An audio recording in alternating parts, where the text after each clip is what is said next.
One. Hello, topical folk, and welcome to your favorite podcast for, well, learning about anything. Today I've got my two good friends on, Zack Shearman and Aradh Faruqi, and we're going to be talking a lot about the NBA because, well, it's the All-Star break and we finally have a chance to catch up. So let's All get right, right into man. things. Thanks for having me on here. Appreciate it. Oh, yeah. Thank you.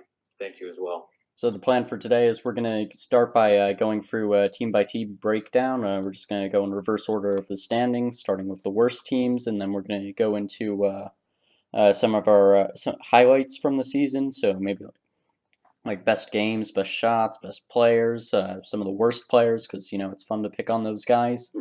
Let's definitely have an MVP conversation. Oh yeah, and that'll be coming. I really I want to see if anyone has a different opinion than me on this because I doubt it. Oh, don't worry, I made my annual All NBA projections list, which Rod is very familiar with. Yes, Oh, really? Damn. Yeah. I don't even have one of those, but I can make it like as I'm thinking right now. Yeah, and just a spoiler, I was really sad that Rudy Gobert did not make the list, but he's made it enough in the past couple of years. Yeah, Rudy hasn't done quite as well, but it's okay. Okay, so let's get started. Go ahead. I guess we should. Oh, we got a tie to start off things. Do you want to start with the Hawks or the Suns? Oh man, let's start with the Suns because I like my man Devin Booker who just won the 3-point contest last night by a landslide. He had 28 points in the final round, which was the most by any player in 3-point contest history, which was pretty impressive. But yeah, we can start talking about the Suns. Yeah, so I know they started off pretty horribly to start the season. They were like getting blown out by like an average of 50 points, and that got Earl Watson fired. How's the new coach been? I don't think he's been doing too well. They were under some public eye the other night when Steve Kerr allowed the Warriors to coach themselves against. Oh and then boy, they ended up still losing by like 49 or something like that. So That was pretty embarrassing when you have. I think it was like Draymond Green, Andre Iguodala, David West were the three players who were like doing most of the coaching, and oh man, I gotta look up some of the highlights from that. Yeah, I think Devin Booker's the only bright spot for that franchise, and I guess Josh Jackson as well. Yeah, they got a couple good young players who are on the up and up. They got Booker and Ulyss in the backcourt. I mean, he's only like 5'9", so yeah, he can play a little bit. He's got a lot of defensive tenacity, but at the same time, he's just so small. He's like a poor man's Isaiah Thomas almost. It's not like the best. Yeah. And then I mean, Josh Jackson's looking really good for the future. I think, he's putting up some numbers. And Alex Len, he's still there. He's doing well. So, but they just. I don't know. Their season's over. They got a tank for a top pick. Yeah, they're going to get another pick this lottery. Yeah. So at least Alex Len is around. Usually he's injured by this point in the season. Yeah, this is true. Yeah. And who's the other? Dragan Bender. He's another young player they got. So can't play any defense. Yeah, he's kind of I feel like he hasn't done anything since he got drafted. Oh my god. Aradh, were you about to say he's a bust?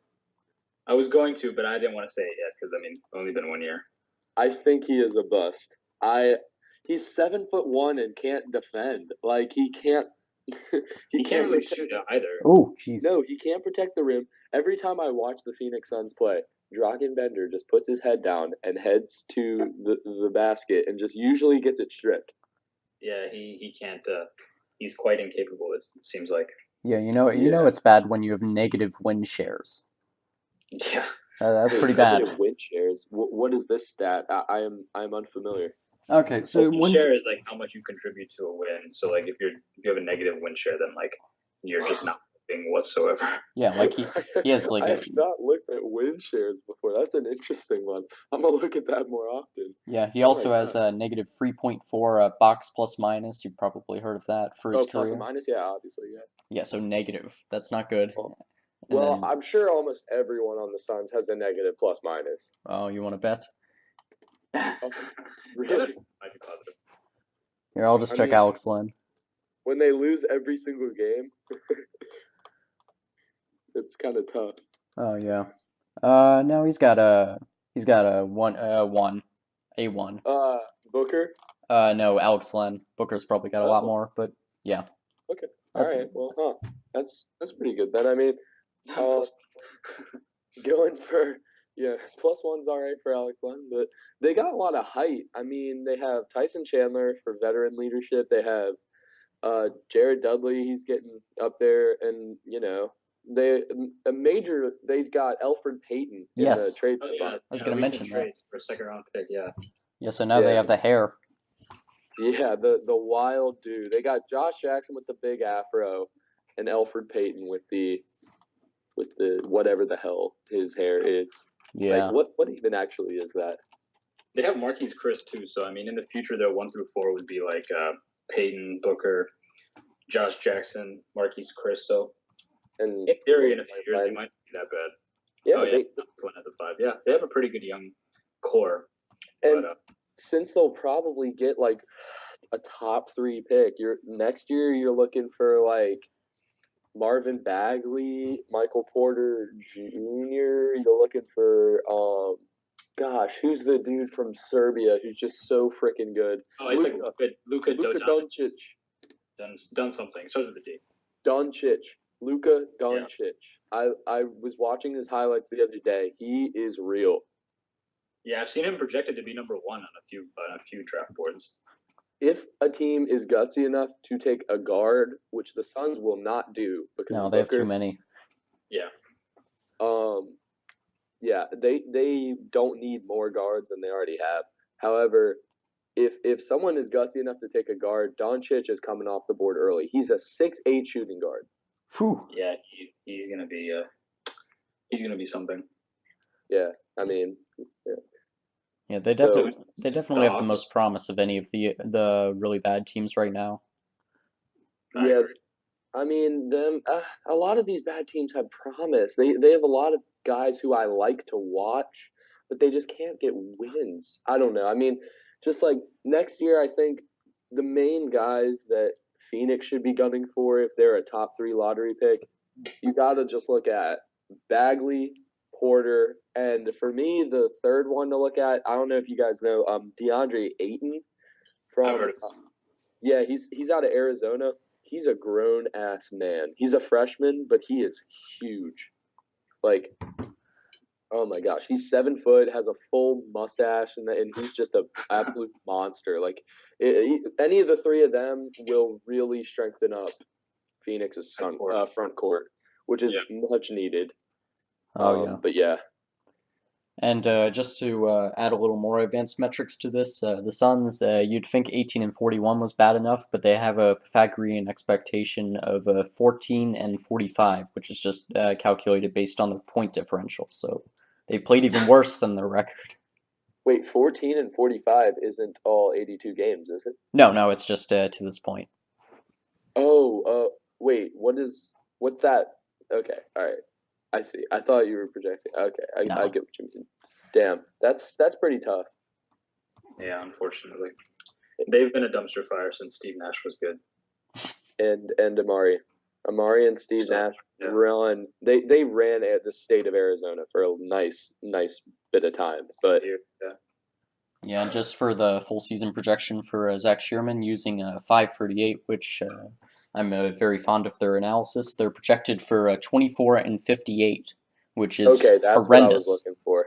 Only 6 more There we wins go. for the whole season. 6 more wins after the break. Yeah. I just can't see them having Devin Booker and only getting 6 more wins.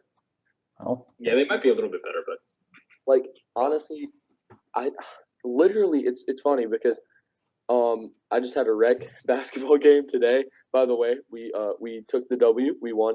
But hey, I was watching Devin Booker's 70-point game before I played because I'm trying to get myself hyped up in the zone. And like if you can score 70 points in a game, you can lead your team to over 25 wins. yeah, Like how many people have done that in NBA history again? Like 4. 6 or 7. Oh my god. Yeah, That's absurd. yeah. Okay. Well, Anyways, we want to move on to the Hawks. yeah, moving on to a team that does not have much promise that is tanking. We have the Hawks, who the only really interesting player on their team is probably Schroeder. I beg Um, to differ. John Collins. John Collins, exactly. Yeah, that's exactly what I was thinking. John Collins. I saw him play live last year against UVA, and he has hops, man. For a big guy, For an athlete, he's quite an athlete. yeah. He is a big boy. He's good, but besides him, the Hawks are shallow. Yeah. They don't have much to work with for the future. They're gonna have to probably look to build around John Collins. They have Dwayne Dedman as well. But Yes, I was going to mention him. I really liked him on the Spurs. I thought he was he going was to be good on the Spurs, but I feel like I think he's overpaid, and he's like, Oh yeah. he's more of a system player. Like, I mean, any player can be good playing under Popovich, but he hasn't really done much this season, so I don't have much hope for the Hawks. Yeah, it's like the same thing with not Bogdanovic. Yeah, I think it is Bogdanovic, which with the Pistons. Like the Serbian guy. Oh, you mean Boban Marjanovic? Yeah, Marjanovic. Sorry. Yeah. Boban, the human troll. He's literally he is an actual mountain troll of a man. Yeah. Like, goodness. Like his nose But is yeah, worse the than Hawks are- Gortat's. The Hawks just don't have much promise at all, though. I agree. Yeah. And they have the dying corpse of Ersan Ilyasova to carry them at least. Oh god, he's been one of my least favorite NBA players to watch for the past 2-3 years. Actually, oh my god, He's so difficult to watch. I don't know. I just can't. Like, he struggles so much on defense. Like, he never has any idea what he's doing. Yeah, I really don't see why he's on a roster anymore. Like, you could really pull in some players from anywhere and do better than him, but it's okay. Yeah. I saw trade rumors for him a couple days ago, and I was wondering who on earth would want him. Yeah, who was actually trying to take? I don't even know. Yeah. But lucky for the Hawks, their expectation is 4 wins above what they are now, 22-37, but they're only projected 1 win above the Suns at 25-57. So not much Honestly, better. I will be the first one to say that I think the Hawks are finishing last. Yeah, me too. I do not believe the Suns are going to be as empty for the rest of the season as they have been so far. But not saying that they're going to make any moves. I do think the Hawks are going to be a little bit worse. Yeah. But it's not like it matters because, the lottery and everything. But yeah. Mm-hmm. Who's next up on the list, Ryan? Yeah, now we've got the Dallas Dirks. Oh, sorry, I mean the Mavericks.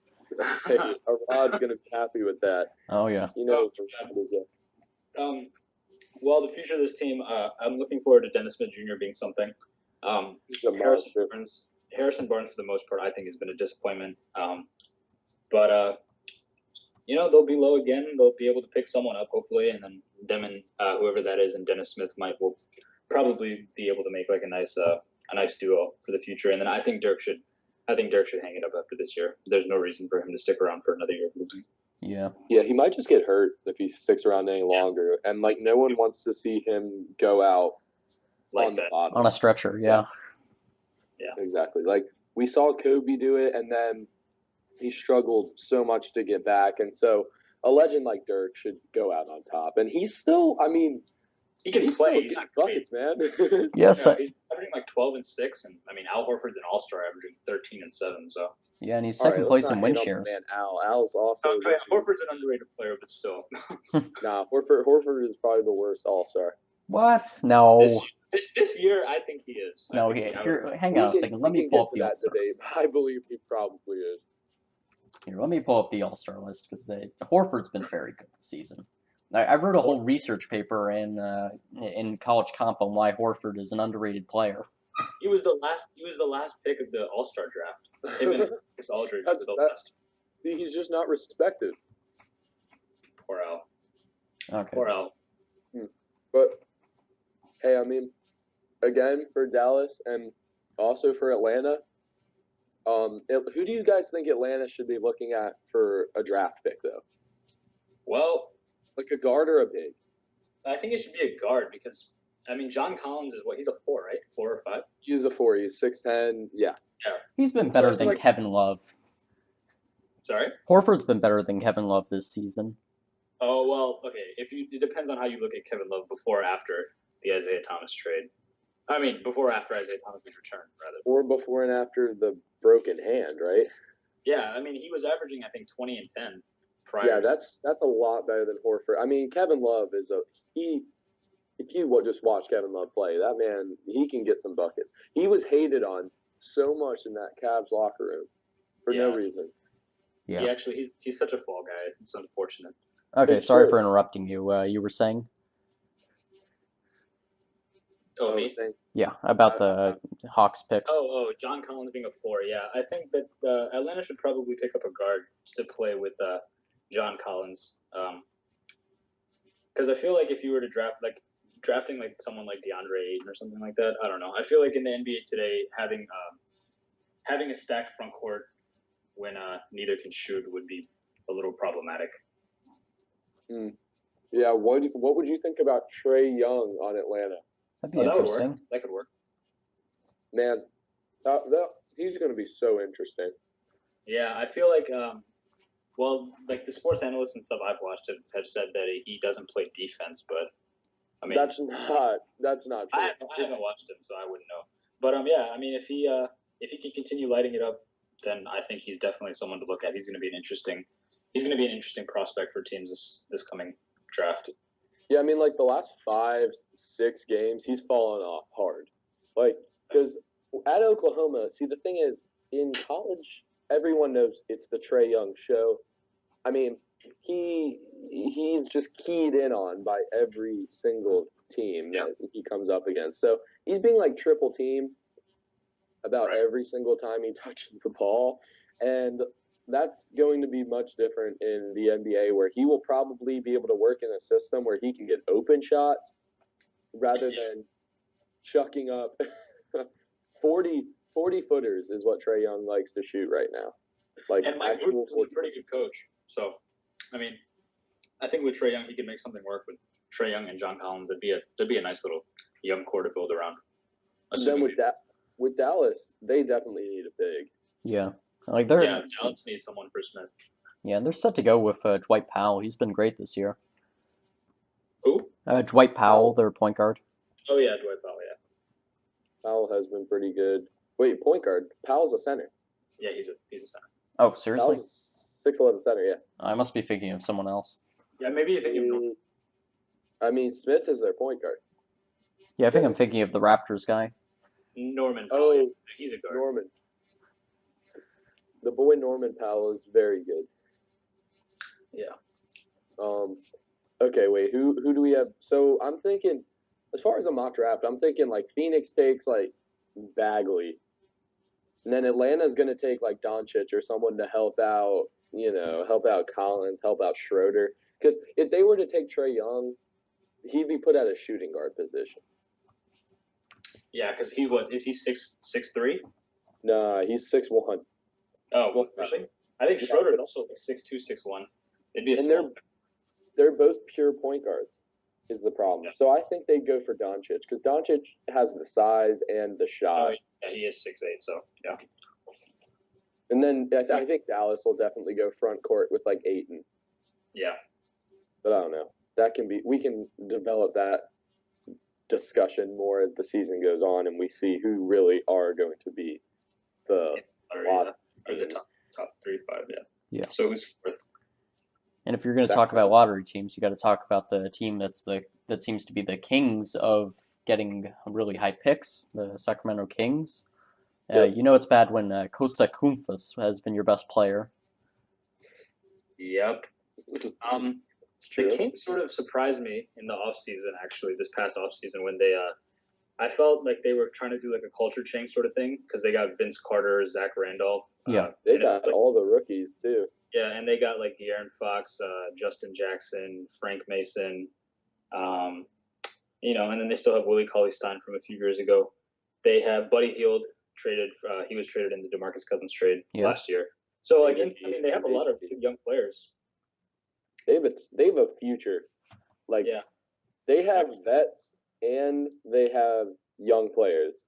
When they turn the corner, it's going to be something else. I have faith in the Kings. Yeah, it seems like their system just it's not working though. I don't know if that's They because have of Bogdan Jaeger. Bogdanovic too. Okay, Bogdan Bogdanovic. Anybody watch that Rising Stars game? Yes, in that game he was actually shooting from like just inside like The half parking court. lot. He was shooting. Okay, so they were in LA. This man was shooting from like Orange County. He was shooting from Long Beach, maybe Compton, and literally it was wet every single time. Yeah, he can shoot. He's they have so many good young players who can like shoot and just do so Aradh, many things. is he in first year? I think so. He was one of those instances where he got drafted and then he didn't come over for a few years. I think Oh yeah, you're right. Look at his. Okay, see, I'm looking at his. Yeah, he's his 25 stats right now. So he is 25 years old, but he is he's a rookie. I mean, yeah, wow, and he's a pure shooter. yeah, he's Like, yeah. He is untouchable from three. I just think that unlike the Hawks, maybe even unlike the Suns in a way, the Kings have a real future if they can get a good coach. You don't like Jaeger? I don't like who? You don't like Jaeger? Dave Jaeger. Oh well, I mean he's fine, but I feel like he's okay. He doesn't get wins.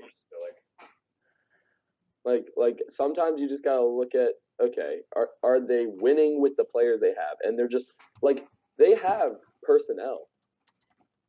They have veteran leadership with Zach Randolph, with Vince, Major Vince, yeah, and I mean, yeah, and they also just picked up Beeman Shumpert, by the way. Yeah, when he's healthy, he can do a few things. And then their young core is just phenomenal. So they have probably one of the most stacked young core, like just in terms of how many they have. Like they have at least five really like good players with potential. They have so many, but their starting lineup going forward is insane. Yeah, it's like De'Aaron Fox, Justin Jackson, Bogdan, all these guys. Willie Cauley-Stein. Giles, Willie at the center. You got Willie at the center, Harry Giles at the power forward. Like, you could Bogdan's a shooting guard, but you can play literally, like, you can play him at 6'6", so you could play him at 3 if you needed to. Why not? Play him at the damn 3 and get Buddy Hield and De'Aaron Fox in there, and you literally, like, De'Aaron Fox is the next John Wall. Yeah, that I think is an accurate comparison. Yeah. Sorry, I should have interrupted you earlier before you said that. I was just about to mention how De'Aaron Fox actually has negative 0.6 win shares this season. I do think that for them, Dave Jaeger, I feel like he has a history of not utilizing full potential with like a team because I think he was the coach in Memphis for a good number of years, and I think everyone's like Memphis is just consistently. Like they're just one of those teams that always just loses in the first round. Like they fight a good tough first round series and then they just don't go anywhere. Well, they never had more talent than that. Yeah, but I mean, I think in I think there was a few years ago they played in a conference finals. I think against the Spurs. One of the years that the Spurs played against Miami, and just ever since then, I feel like Dave Jaeger just like even though he had Mike Conley, Marc Gasol, just nothing ever happened with it. So. I do agree with Zach. I think Sacramento might need to get a new coach just to sort of get their young talent around someone who, knows how to utilize it in as many ways as possible. Yeah, but they almost sold their whole franchise. They were this close to just giving their franchise away, and then they got enough capital to keep the team moving forward. So I think they have a mission, and. Yeah. If they have a will, then I think with the players they have, they can definitely do some damage going forward. If they get I'm feeling a young big for their draft pick. They already have a ton of bigs, though. Like, they've got Zach Randolph, obviously, but then they got Koufos, they've got Cauley-Stein, and... Costa Koufos needs to go. Koufos has been their best player. No, Koufos is not their best player. It's not De'Aaron Fox. Maybe right now he is, but he won't be. Koufos, is he statistically their best player? Yeah. What is he averaging? 6 and 6, Ryan. He is not their best player. Yeah, per game. Yeah, per game. And Who? then you have Buddy. I mean, Buddy is way better than Costa Kufis. Okay, Buddy's been pretty good too. Buddy is solid, man.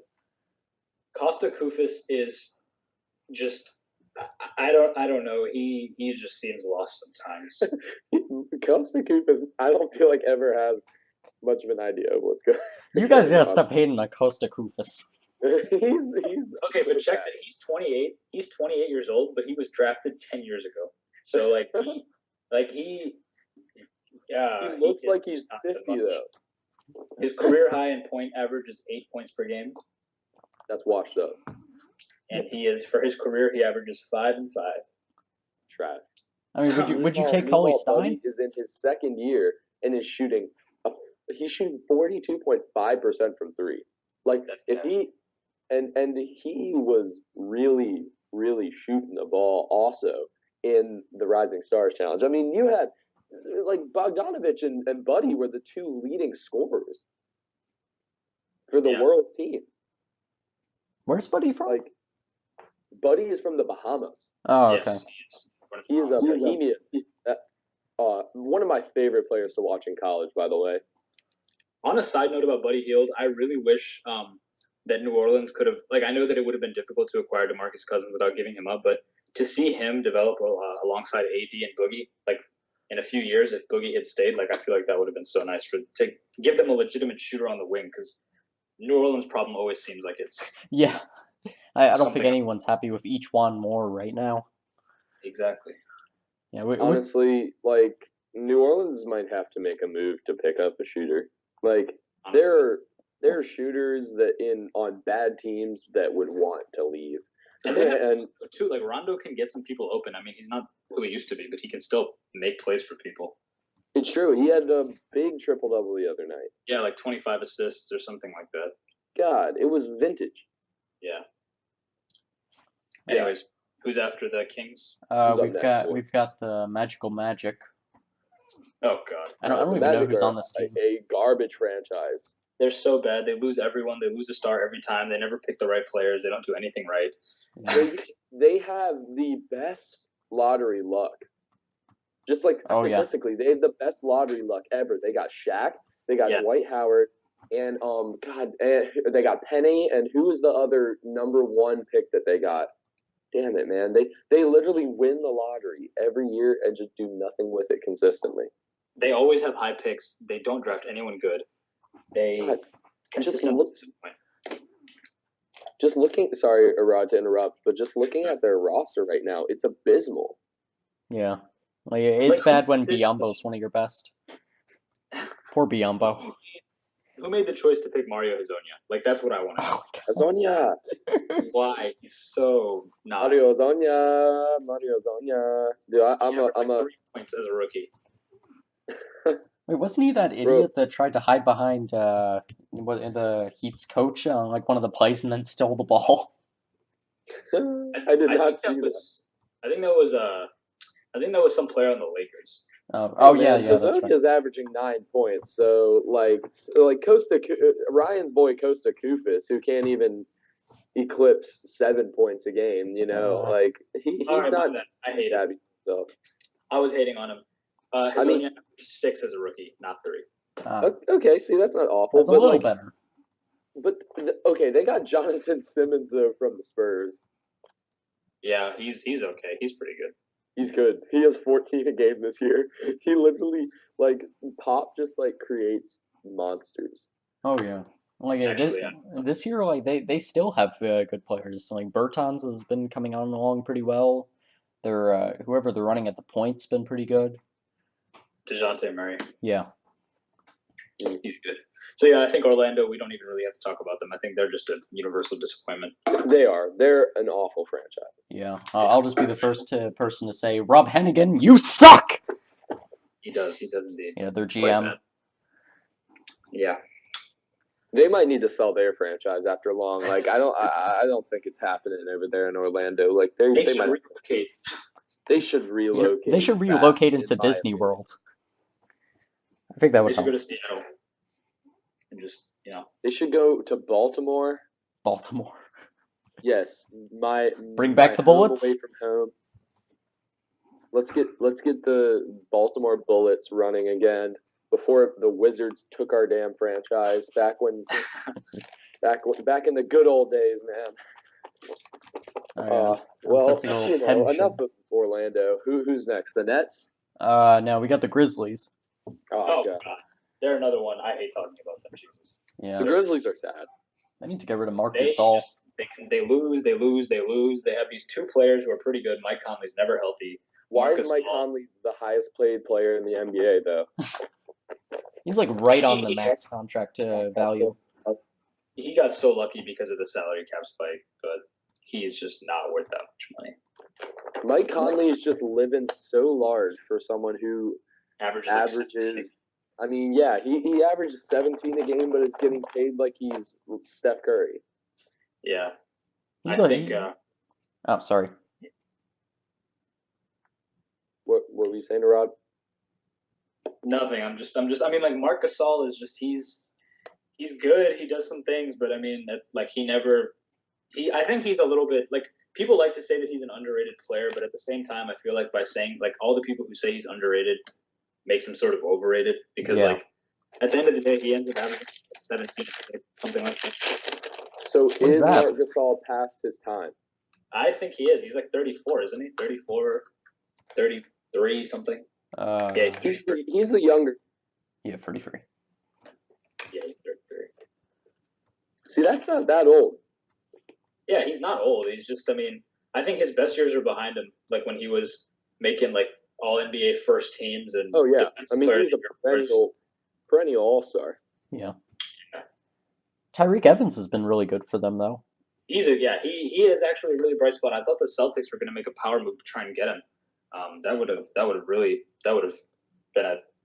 been like something scary for Cleveland. Yeah, great stand-in for Gordon Hayward. Tyreke Evans has always been a bucket though. No matter where he goes, he's like Lou Will. Like wherever they go, they'll just get some buckets. See, the thing about Tyreke that interests me is that he had there have only been 4 players in NBA history to average 20 points, 5 rebounds, 5 assists as a rookie, and it's Michael Jordan, LeBron James, Oscar Robertson, and Tyreke Evans. And then after that, yeah, like as a rookie, he averaged 20 points, 6 assists, 5 rebounds, and then he had all those injuries, and he just could never be that player again until like he got to New Orleans. Then he averaged like 17, 7, and 5. And now, like he is just feel like because of injuries, he hasn't been able to just be consistent. But now, like he can shoot the ball, he can make plays, he can score, he can. How old is Tyreke? He's 28. So, yeah, if he can get signed, I think I'm not sure if he's a free agent after this year, but I think he's only making like he's on some sort of small contract. So, yeah, anything that can acquire him is going to be getting someone good. Yeah, he's making $10 million a year, and this is his last year. Yeah, he should go somewhere where he can try and win something. Maybe I'd love to see him in like a San Antonio, maybe or. Oh wait, my bad. He made $10 million last year. He's actually only making $3 million. $3 million a year, yeah. Last year was contract. He'd go to Boston. He could, they're going to be good. Yeah, I think he should. He's their brightest spot right now. What chips are you eating, Zach? Oh, I'm eating a Chipotle dinner. Hope you don't mind. No, I was just curious. Myself, if I must. What are you having? But all right, so you want to hear the full Zack Shearman Chipotle order? We can make a brief intermission and this talk about these awful teams too. Okay, so basically, you get a burrito bowl. Okay, I always get it to go for reasons that I will later specify. Okay, and then I get white rice, black beans, chicken, always chicken, and then I get a light amount of the mild salsa. Then I get corn, and then I get extra cheese and guac. Okay, and then the reason why I always get a to-go bowl is because I like to close the bowl and then shake the shit out of the bowl so that it mixes all the ingredients. And that way I'm not just eating stuff in layers. You're eating a chicken bowl, yeah. Yeah. And so it's a nice little chicken bowl I got going on here. Yeah, what about you, Aradh? Are you a Chipotle man? Oh, yes, indeed. Find it very good. What's your order, Aradh? Mine goes brown rice, black beans, extra chicken, hot sauce, corn, cheese, and Hot also to sauce. go. Oh Mm. yeah, I do go with the hot sauce. Dang, that's pretty edgy. I appreciate it. His Ryan, intestines don't. are you also on the Chipotle train?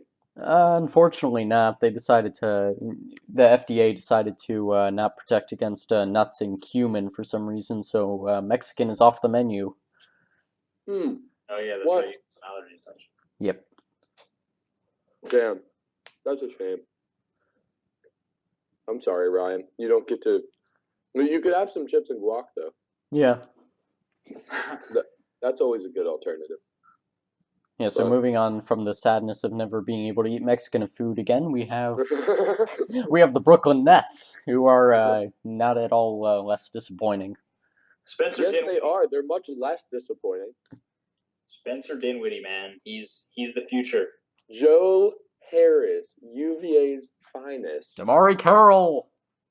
Damari Carroll, Jeremy Lin, dude, D'Angelo Russell and Jahlil Okafor are the future, bro.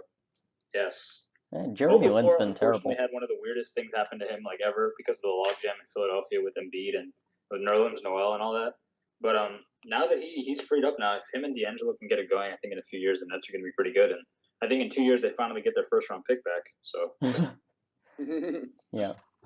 Danny Ainge just completely deprived them.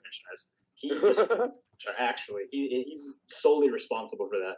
They have been in hell for the past 5 years, and it's all his fault.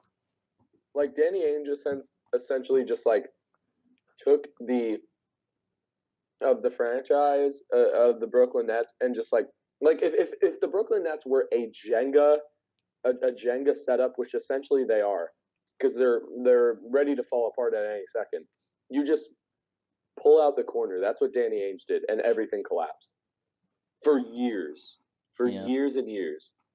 He essentially removed them as a team from the NBA for the past 5 years. Hey, they got Kevin Garnett though. For a year, how'd that work out? Yeah. And Paul Pierce, both at the end of their washed-up careers. Oh, and Jason Terry. Oh yeah, we can't forget about him. 35, 36. Yeah. Why did they think that was a good idea? Because Their Proporov. owner's kind of an idiot. Yeah, isn't he like Isn't he some that Russian Russian billionaire? Yeah. He is the Russian one. He's like a billionaire, right? Yes. Yeah, he's quite rich. Those crazy Russians. Okay. They don't know anything about basketball. Just ask David Blatt. David Blatt. Yeah. Man, David Blatt, ex-Cavs coach. You know. Okay. Yeah, but that's all. That's all there really is on the Nets. Lots of promise and not a lot of it shown right Spencer now. Dinwiddie, they have a decent core, I guess. I mean, D'Angelo Russell, Jahlil Okafor, Spencer Dinwiddie, Jeremy Lin's not a horrible player. Joe Harris at 11 points per game. UVA graduate. The fucking GOAT, essentially. Yep. He's one of the best players in UVA history, just saying. He's up there. So who's after the Nets? We got the Bulls. Lauri Markkanen. I'm a big believer in him. I think he's the next Dirk Nowitzki. I think he's the next Porzingis because Porzingis was the next Dirk. Yeah. So they go in order. All these tall ass Europeans just fall in line. Yeah. Lauri, I think he's also Chris Dunn. Yes. They have in the court. They can play. Chris Dunn, I think, is averaging like 14 points, 6 assists. So he's going to be a decent point guard. He can also defend. Lauri Markkanen can shoot. Zach LaVine, obviously, when he's healthy, can play. Yeah, Jerry and Crank can defend. Jerry, yeah. Mm-hmm. Wait, is it? Yeah, Jerry is on the Bulls, and then Jeremy. Yeah. On Thunder, yeah, okay. Yeah, I think the Bulls have I don't think they'll ever get back to the glory days of Michael Jordan, but no. I think in a few years they need a good pick for sure. Yeah, one more. I think they're one piece away, and then they'll have a really good core for the future. Hey, who knows? Maybe they'll get another Derrick Rose pick, where they were like the 13th worst team, and then they somehow got the first pick. That was lucky. That was some magic luck right there. D Rose, man, he was such a good freaking player for like a year. He's the saddest story in my opinion. I think he's the saddest story in NBA history, but no. He was an MVP. He was the youngest MVP in NBA history. Correct me if I'm wrong. Yeah, he is. He was 22. He was 22. Like what the heck, man? And then just so many injuries. That's so sad. If you watch his high school highlights, like I don't know, as basketball fans, you guys should watch some ballislife.com. There's some very good mixtapes on there of young players. You'll see essentially all these high school or all these college guys. Like I know them before they even get to the NBA because of watching them in high school. And Derrick Rose in high school could jump out of the gym. He went to Simeon, the same school as Jabari Parker, same school as I think Jahlil Okafor went there as well, but I'm not. Jahlil Okafor went to Whitney Young in Chicago. You're right. Yeah. You're right. He did.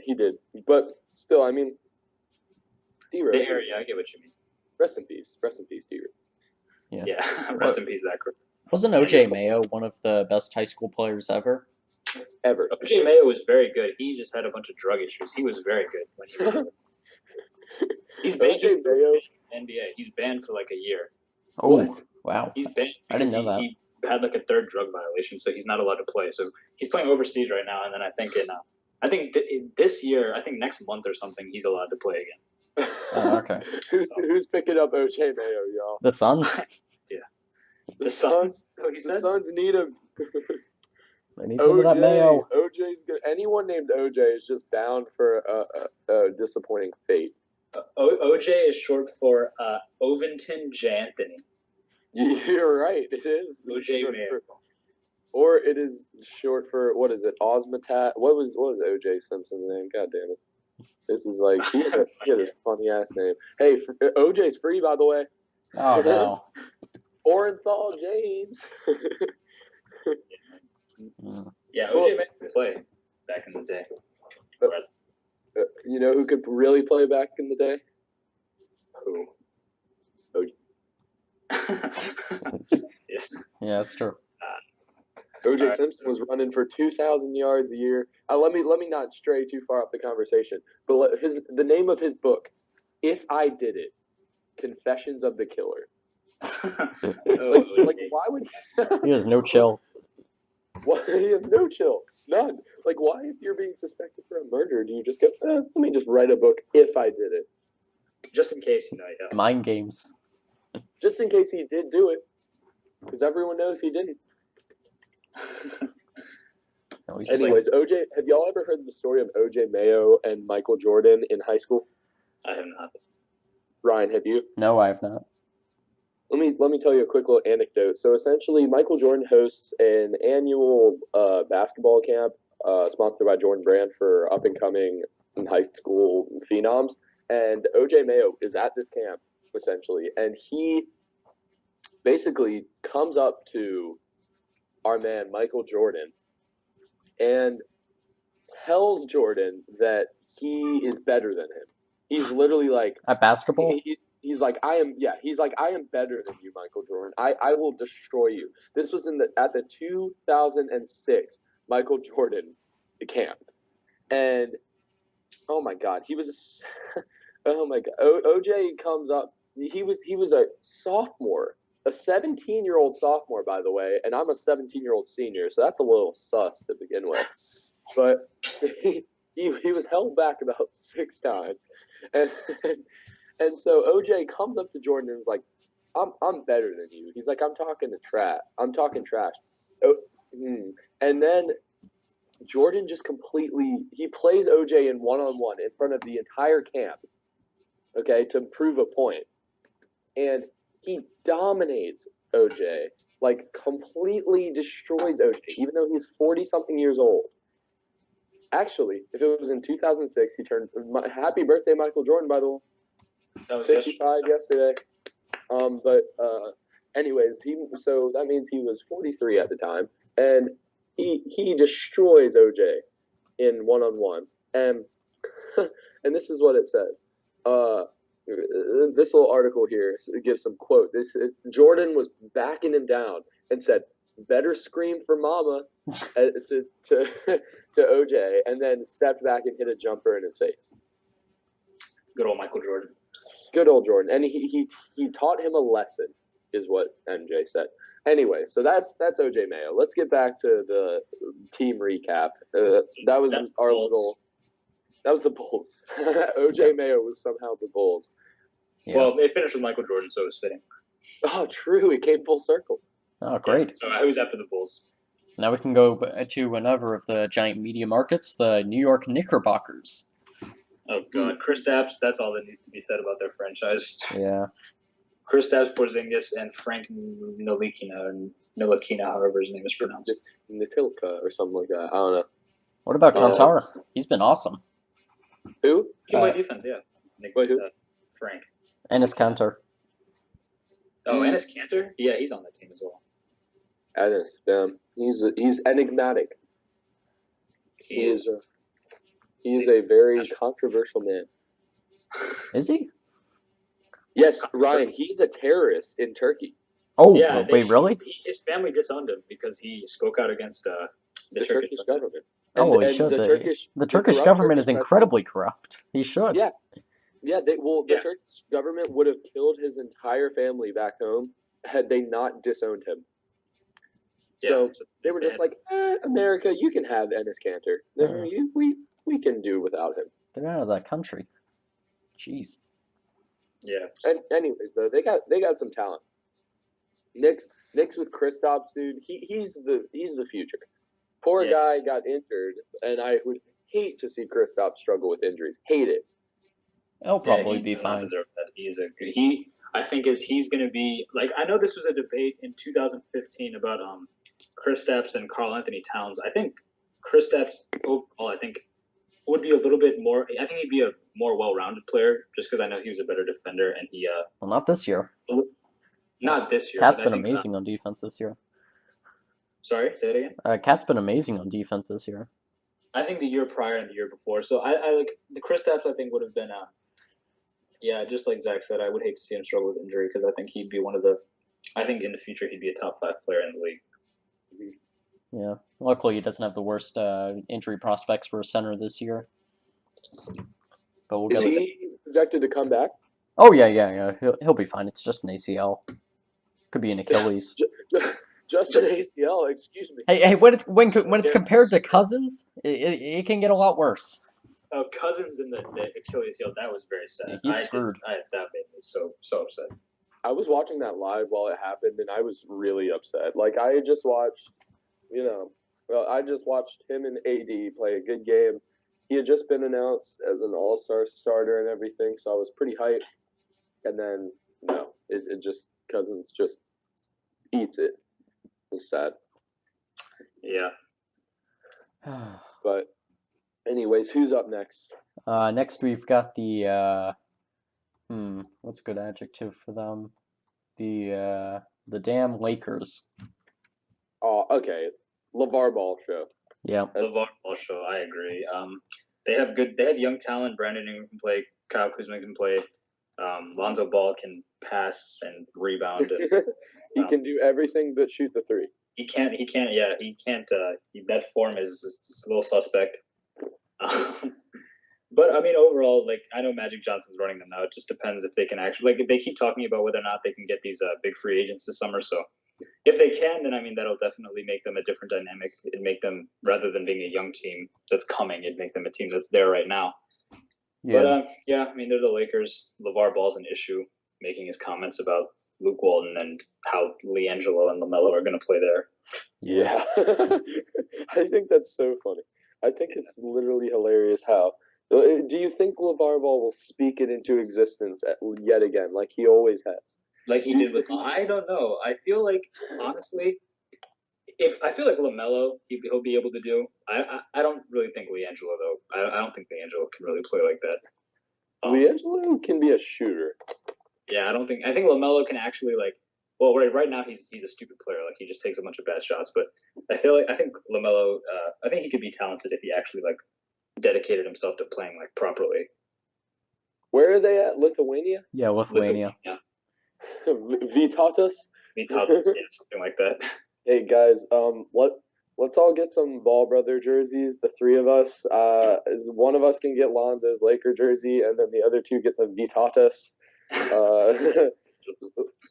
Get some Vitatis, LiAngelo, and LaMelo Ball jerseys. No, But yeah, I wouldn't as bring far as the shame to Lakers my. go, I think the Lakers' future is predicated on like all these LeBron James rumors and stuff. Because if he Definitely. ends up there, then it'll change everything. So I was just about to say that. Who do you think is going to the Lakers? Like, do you actually think they're going to pull in any free agents? And if so, who? I don't think they will because I think this thing about Paul George going there is overstated because I Yeah, think he's not going there. He's not going. Paul George is not leaving. Oklahoma City, and I don't think LeBron would do that either because I don't think LeBron, in the end of his career, would want to deal with LeVar Ball. So but Definitely. LeBron's a bitch. Oh, hang on a second. We'll okay, get to that when we get to the town. that's a topic that would take us forever. Like we would like if we Yeah, wanted to talk about we'll get to that later. Oh, we can definitely get to that later because LeBron, he would be that guy to go to the Lakers. He better not. I've been so He happy better that the not, but Lakers when is he not disappointed in free agency? every time. I don't think that he will, only because I feel like LeBron would only go there if he can go with someone else. And the 2018 free agent class, like, it's not that. Like, I know Durant is a free agent, but Durant's not gonna like. No, he's gonna get just re-signed. opt out and sign again. Like, he's gonna sign with the Warriors. Yeah. And then Chris The Paul Rockets gonna sign. gonna upset the Warriors, and then Durant's gonna take his talents to the Rockets. That would be something to watch if Durant the Rockets. Oh, they might go for Jabari Parker. The Rockets. Oh, really? No, not the Rockets. The Lakers. The Lakers? I could see that. I love Jabari. Yeah, when he's healthy, he can play. He can really play. I like Jabari a lot. Yeah, the Lakers is just a matter of what happens with them at the end of free agency, but Oh yeah, that's always been the case true. with the Lakers. yeah.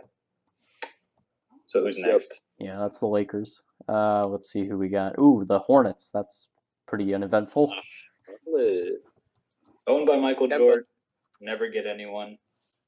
Small market. Kemba Walker, Dwight Howard. Yeah. Oh, Batum. Dwight's kind of having a little bit of a revival, isn't he? Yeah, he's like fourth in rebounds. He's averaging. I think he's averaging like 15 points, 13 rebounds, something like that. He's playing pretty well. 15.8 points per game. Go Dwight. Oh, how about my man Kaminsky? Sorry. How about my man Kaminsky? Oh, Frank Kaminsky. Oh, he's a little bit of an atrocity to watch, but it's okay. Yeah. He's a piece of work. His forehead is not a forehead. It's like a 5 or a 6 head. His face looks so droopy. Yeah, he just looks upset all the time. Yeah, that is true. The Hornets, I don't know. I mean, like, I feel like they're an interesting situation simply because of the whole thing that they put Kemba Walker on the trade block and then nothing happened, and then there were the rumors that he might have been going to Cleveland. That didn't happen. I think they're just one of those teams, unfortunately, that's just stuck in mediocrity because they're never bad enough to get a super high pick, and they're never good enough to make noise in the playoffs. Yeah, I feel that. So yeah. Oh, let's see who else we got. Ooh, the Pistons. That's interesting. Oh, I Blake like the Andre Pistons. Drummond. They're gonna be something, I think, in a few years, or not a few years, like Now. yeah. I think the Pistons are going to make a playoff surge in the second half of the season. Yeah, I think that they're going to actually compile some games together. Yeah, I think they just need to, because I don't even think they're fully healthy right now. Like, I think they're still missing Reggie Jackson, and Ish Smith is their point guard right now. yeah, he's starting in place of Reggie Jackson. And yeah, with that core together, Reggie Jackson, Andre Drummond, Blake Griffin, I think that they'll be able to be like somewhere between 6 and 8 in the playoffs, and depending on if you can never trust the Raptors. So if they match up with the Raptors in the first round, they might get to the second round. That'd be an awesome series. I like the Pistons team. Like, I think the move for Blake, even though giving up Tobias Harris was a lot. That was rough. Tobias was a lot. He was very impressive in the 3-point contest last night. I did not know his shot was that good. Yeah, he set the tone early. He had 18, and then everyone was scared to get 18. Mm-hmm. So, yeah, the Pistons, they're one of those. I think their only issue is just they don't seem to be consistent. Because some years they'll make the playoffs, but I think Blake will help with that. Yeah, Blake. I mean, again, another guy who needs to stay healthy. Yeah, he is. He has a lot of issues. Yeah, but they Well, got he him on a does. long-year contract because didn't he just resign this past year? Yeah, he's there for 4 more years. Oh yeah, that's good. Yeah. Yeah, I mean, as long as Blake stays healthy, and Andre just needs to get his free throws together, and he's an all-star every year. He's averaging 15 and 15. Like, Yeah, exactly. Like you can throw anything up in a 12 of the basket, essentially. Not of the basket, a 12-foot radius of the ground, basically. And Andre Drummond can catch it and dunk it. he's so athletic, and he's so long as well. I like Drummond and I like Blake Griffin. I think they're gonna do okay. Yeah, and especially since they're in the East, if LeBron leaves for the West this year, then they're going to be one of those teams that can definitely have some battles with like the Celtics and the Sixers. Oh yeah. Why not? And Drummond's actually gotten his free throw shooting under control this year. Like last year, he was. He upped it like by 20%, I think. Yeah, he's at 6.25 right now, and he was at 38%. Yeah, he's done a really good job. Oh my God, I knew DeAndre hiked his up, but oh my God, he is. He's at 62.5. Yeah, he can. Yeah, I mean, well, he's not a. It's not like you want him at the line, but still, it won't kill you if he is. Yeah, geez, like helped out a lot. Before he set for the worst ever, I think, 2 years ago or the year before. Worst ever in one season at 30-something% from the line. Yes, yeah, 35. That's atrocious. Like you might as well just not even. You could close your eyes. Yeah, like we could all do better than that and have a better opportunity. But to go up 30%, that's something. That's dedication. If that's not the record. A lot of players need to see sports psychologists and need to get their head right about that element of the game, essentially. And I'm glad that he has taken the time to get it straight. Yeah, I'll have to see if there's any articles on what really changed it for him. Yeah. I've watched a couple videos before on what changed stuff for all-time great Karl Malone. He had a lot of psychological problems shooting free throws, and in his first year, he shot a very low percentage from the line. And he had a little bit of psychology done and got his mental turned around. So that's an interesting story. I'm sure there's something to go along with it with Drummond. Yeah, no kidding. He was 0.481 for his first year, got it up to 60%, then 70% for Malone. So yeah, that's a pretty big spike too. Malone. So who's after the Pistons? Next we have the Heat, who have been awesome this year. The Heat, I think, are always an interesting story, especially these past 2 years, because I remember last year they started the season 11-31 through their first 11-30 through their first 41 games. And they turned up the Heat. The season 30-11, and they finished 41-41, and then they missed the playoffs because of the the logjam. They tied for the 8th, but they lost a tiebreaker or something like that. Yeah.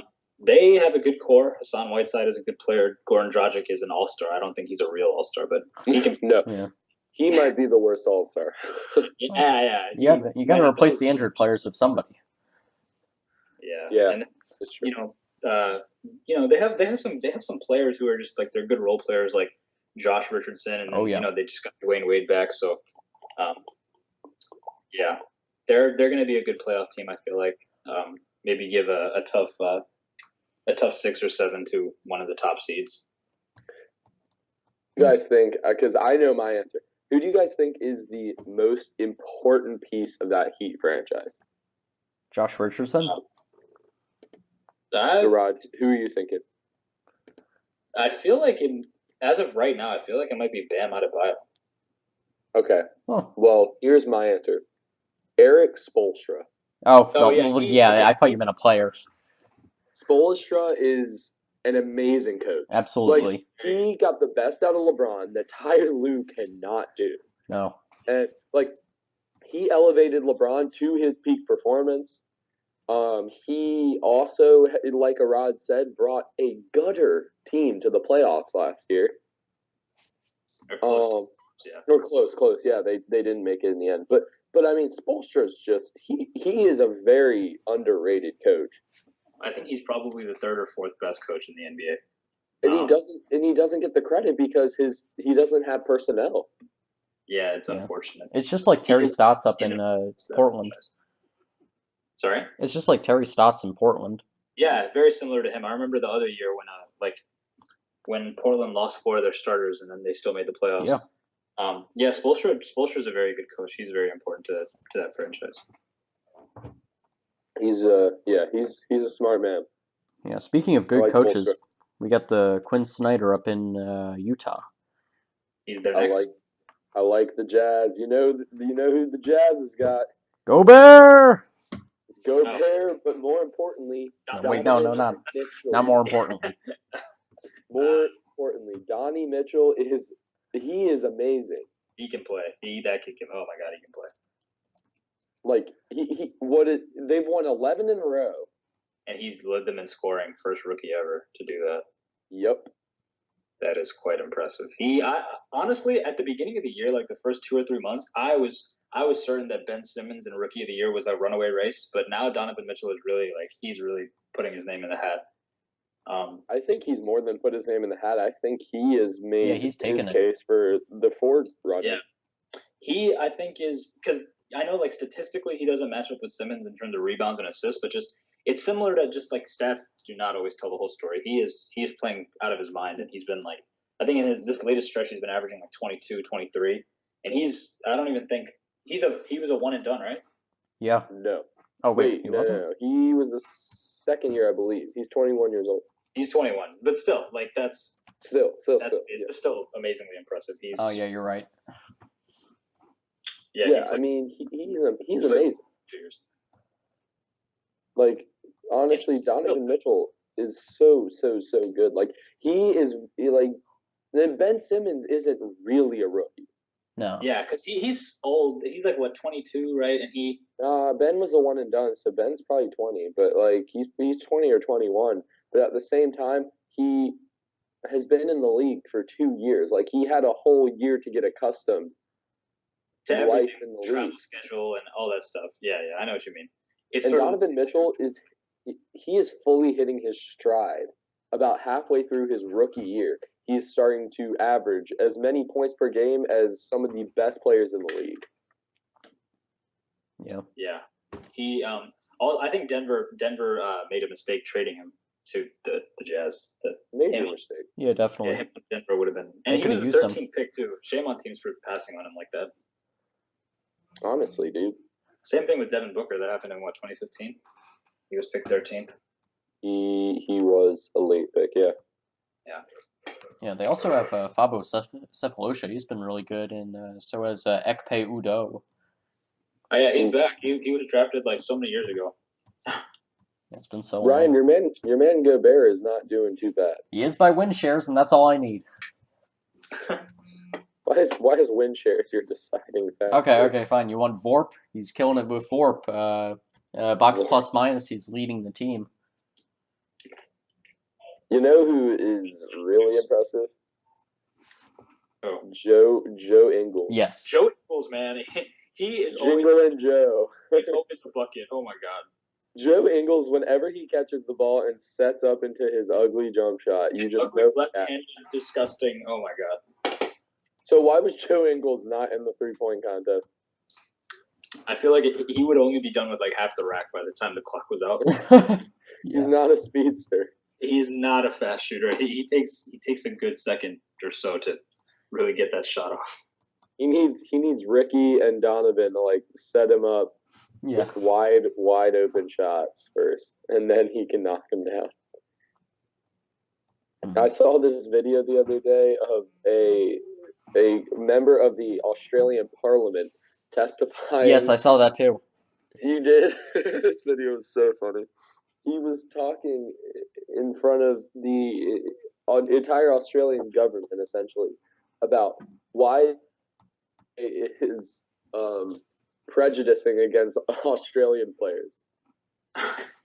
Because he says, okay, so why isn't Ben Simmons an all-star? And then he's like, obviously in his Aussie accent, he's like, why Ben Simmons is averaging some of the most points out of any rookie in the past, he's giving all these stats, and then he's like, and why is Joe Ingles not in the 3-point contest? And he went on about why Joe Joe and Ben Simmons deserve more respect from the NBA. And Matthew Dellavedova, also an Aussie. Yeah. And Bogut. Yeah, him too. Yep. And Exum. Dante. Oh yeah, Exxon. He is just oh my god. He's a mystery on their franchise. Whatever happened to him? Yeah, is he still on? Yeah. Yeah, he's on the team. He's only played like 40 games, and he was drafted in 2014, I think. He was picked way too early. Yeah, he was the 5th pick in 2014. Why would you pick Dante Exum 5th? And he has well actually no, that's not true. He played his full rookie season. He just averaged 5 points, and then he played 16-17, which was last season, and he averaged 6. So yeah. Ooh. Not the best. He hasn't been able to put it together. He's a bust. Yeah. I agree. So who's after the Jazz? Next we've got the Clippers. So they've pretty much tanked away the season. Tobias Harris, good player. Avery Bradley, good player. Lou Williams, all-star snub. They don't have much to look forward to for the future because they're not good enough to get a high. They're not bad enough to get a high pick, and I don't think anyone is going to want to come there in free agency because they're the 2nd team in Los Angeles. But I mean, overall, like they have a decent core. They're not horrible. Yeah. I don't know if you guys have realized, but they've actually been playing very well. No, recently. they have. Because Lou Williams can ball, man. And Tobias Harris can play too. Lou Williams is liable for 50 points on any given night. I think he put 50. He put 50 on the Warriors. I think a few weeks ago. Mm-hmm. So. And you got I don't know. They're not very deep. Oh, they have Patrick Beverly. Yeah, they haven't. Yeah. I hate Patrick Beverly. Oh. Patrick Beverly is a grinder on defense, but he's not really a point guard. Like he's a point guard because of how tall he is. He's not a point guard because of how he plays. He's a poor man's Mike Conley, and that's saying something. He's a very poor man's, like he's a homeless man's Mike Conley. Just because he can play defense, like he really on offense sometimes he can shoot the ball. Otherwise, like he fit perfectly next to James Harden simply because James Harden didn't really he doesn't necessarily need someone next to him because he can, dribble and make plays and all that stuff. But yeah, he's just sort of on that team. Yeah. Pat Beverly he's such a dirty player. Yeah, he hurts play. Like he's responsible for that Curry injury one year and the Westbrook injury one year. I don't like that. Yeah, that's just yeah. At least he's not as dirty as Zaza. That was evil. The Zaza play on Kawhi Leonard. He's still out. It's ridiculous. Yeah. That's a crime. He should be convicted. Like, how are you going to do that, Zaza Pachulia? Yeah. He's famous in Georgia. He can do whatever he wants. How many bitches do you think Zaza pulls down in Georgia? I don't know, man, but whatever is up with that country, like he has almost been an all-star for like before they changed the voting format, he was almost an all-star for like 2 straight. They love him. They love the boy Zaza. Like whatever it is about him, he must just have so much charisma in Georgia. Like he does not America whatsoever because he's very graceless. He's the antithesis of graceful on the basketball court. He's an ogre. He's Olga. It is his swamp. Zaza's one of my least favorite players, but who's fuck Zaza. Like, I don't know. Players who are just inherently dirty, they just don't fly with me. Yeah, it's honestly like if you're not good enough to beat someone, you shouldn't have to hurt them. That's just stupid. Speaking of players who used to be dirty, we have the Pelicans next. Who's the player who used to be dirty? DeMarcus Cousins. Yeah, I thought it was Boogie. Boogie is dirty, but he's a funny dirty, so it's okay. Yeah. I don't think Boogie's evil, but I don't think he ever does something with the intention to hurt someone. Boogie almost he almost chucked the ball at his head. He almost punched the fuck out of Steven Adams. Yeah, that would have killed him. But he probably the Pelicans. Anthony Davis, he can play. Mm-hmm. I was really upset by the Boogie injury only because I felt like they had a real chance to be a strong 7 or 8. Yeah, me I too. feel like just because of the two bigs, I feel like they give Golden State a matchup problem. So there's no way they would have beat Golden State, but they probably could have, if they played extremely well, gotten maybe one game off of Golden State in a first round series. I mean, like you said, there's a mismatch there. Yeah, Boogie and AD against Draymond and Zaza, the ogre. Exactly. Like, I mean, they don't have size. The Warriors lack size is the main thing. Until they put JaVale and other people in off the bench, they could get beaten down low. Yeah. I think the Pelicans were when the Boogie trade went through, that was the one thing that I was most excited for, just to see if they could get anyone else around him. But as usual, it's just Anthony Davis putting up a bunch of numbers with teammates who can't help him. So yeah, that's basically the story there. Drew Holiday's been okay, but that's it.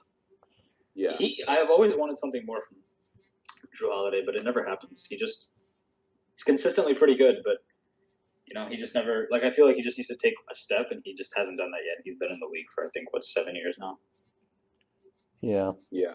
It's not good. Poor Pelicans. Okay, so next we got a really fun one next. We got the 76ers. Oh, Joel Embiid, he's so fun to watch, and he's such a fun guy. JoJo is the best.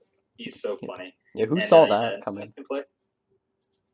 So, sorry, bright future.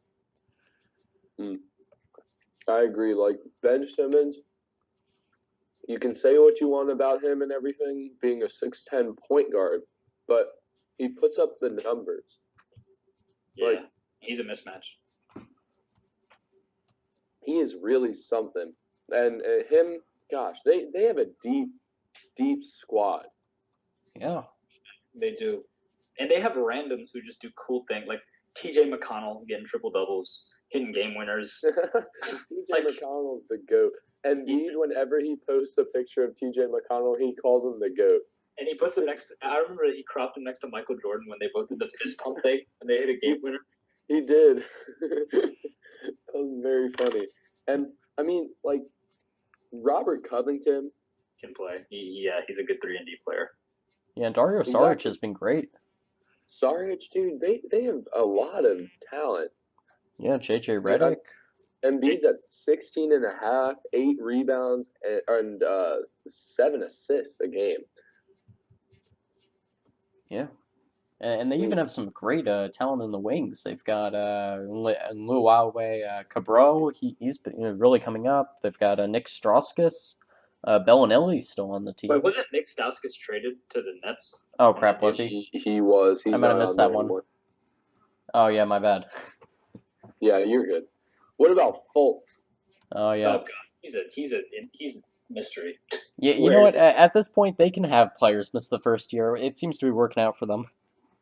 Honestly. I think they just, purposefully have players miss the first year, stick them in a weight room, and tell them to talk to no one and don't leave until you're swole. They just give them that order, and that's what happens. He's the fourth pick that this happened to. It happened to Nerlens Noel, Embiid for 2 years. It happened to Embiid, Simmons, and then now it's Fultz. Mm-hmm. And Okafor, he played initially, but then he got injured halfway through his first year. Yeah. So it just works out. Aren't they supposed to have one of the best medical teams in the league? That is dead. I would not know. That got to be dead. Yeah. I don't believe it. I don't trust the process. The Sixers, I think, in the future. Trust the process. Don't ever say not to trust the process. Always trust. The Sixers, I think, will be in a post LeBron Eastern Conference. I think the Celtics, the Sixers, and the Bucks are the top 3 in the East. Heck, they might get LeBron. Yeah, if LeBron stays in the East for the next few years, I think the Sixers have a legitimate. Because I mean, in let's say in 2-3 years, LeBron's not that good anymore. Then Simmons is basically going to be the next version of him. So they might get him. Yeah, could do. Oh, so that's a team with promise finally. Then we've got a bit of a downer, the Trailblazers. I love Damian Lillard. Love him as a player. I love CJ McCollum. Like their They coach. are But both nice. they have been missing a piece for so many years. Like it's just they've always been missing someone. If LaMarcus Aldridge didn't leave, I feel like they could have something. But Who was their old squad? I remember that whole starting five. I think it was Lillard, Wes Matthews, Nick, Batum. LaMarcus Aldridge, and then at the center, who did they have? I don't remember the center. Oh, Robin Lopez. Oh yeah. Lopez, that team was good in like 2014 and 15. And then Lillard 4 out of 5, like we said earlier, 4 out of 5 left. Yeah, just Lillard, and then CJ McCollum came out of nowhere. I don't know. I feel like they're missing another player. But unfortunately, they're not going to be bad enough to pick someone up, and I don't think they're a bright free agent destination either. So yeah, Nurkic has been good, but he just hasn't been good enough. Okay, so I propose a question. So since we have now gone over seeds 7 through 10, okay, in both conferences, who is in and who is out of the playoff picture by the end of the year? I think Portland will hang in, and I think I have no idea what I think about New Orleans, just because I don't know if they'll make it, just because they lost Boogie, but can AD really carry them all the way in without any help? So which teams do you think are going to fall and which are going to rise? And this can include our 6 seeds that we have yet to touch on in Denver and no, they're safe. In Denver and Milwaukee. I mean, well, yeah, we think they're safe, but there's a lot of basketball left to be played. I think the Pistons will come up. I think the Pistons will end up making it. I agree. So who is coming out? Who is coming down in the East if the Pistons are in? Well, I don't think it'll be the Sixers, and I don't think it'll be the Bucks. So I think it's going to have to be the Heat, just because the Heat don't have star power. I think it's going to end up being the 76ers. That the Heat were a good-looking playoff team. Yeah, that's because I thought they were the 4th seed, but they're the 8th. Because 2 weeks ago they were the 4th seed, but now they're the 8th seed. But wait, they were the 4th seed 2 weeks? Yes. They were. Yeah. Remember the night that they beat? The night they lost to Cleveland in that really low-scoring game, they were the 4th seed. But now because if you look at they're also close because 8 is 1.5 back of 7, then 10 is 1 or 7 is 1 back from 6, and then 6 is half a game back from 5. 4 is half a game back, or 5 is half a game back from 4. So the Heat, actually a few weeks ago you're right. I did think that was a playoff team, but it'll either be them or the Sixers, depending on who can stay consistent. That the Pistons will replace. I'm kind of thinking that the Pacers might fall. No, they've been really good. Oh, really? They're 5th though. But Victor can't just carry all that weight on his shoulders. Russell Westbrook could. That long. Oh, Westbrook is. Oladipo's good, but I don't think he's as good as Westbrook. I don't know, but he's got Sabonis. Sabonis is Sabonis. What's that supposed to? I don't know. I'm feeling like the teams that might drop, especially in the West, because the competition is so close in the 6 through 10 spot. I'm thinking Denver. Maybe. I don't know. I'm not feeling like Denver is going to sustain. Isn't Millsap coming back soon? Yeah, that's what I would think as well. I think the interesting thing about the West is the fact that, I think you're right, Zach, between 6 and 10, the Nuggets, Blazers, Pelicans, Clippers, Jazz. I think the Clippers won't. The Jazz really depends on Donovan Mitchell, I feel like. If Donovan Mitchell continues playing like a beast, then I think that they have a chance to clinch that 8. I like them. I like the Jazz. I like the Jazz making it as the 8. Yeah, and then I feel like the Pelicans could fall out because without Boogie. I agree completely with that. I do not see the Pelicans making. I do not see them making the playoffs.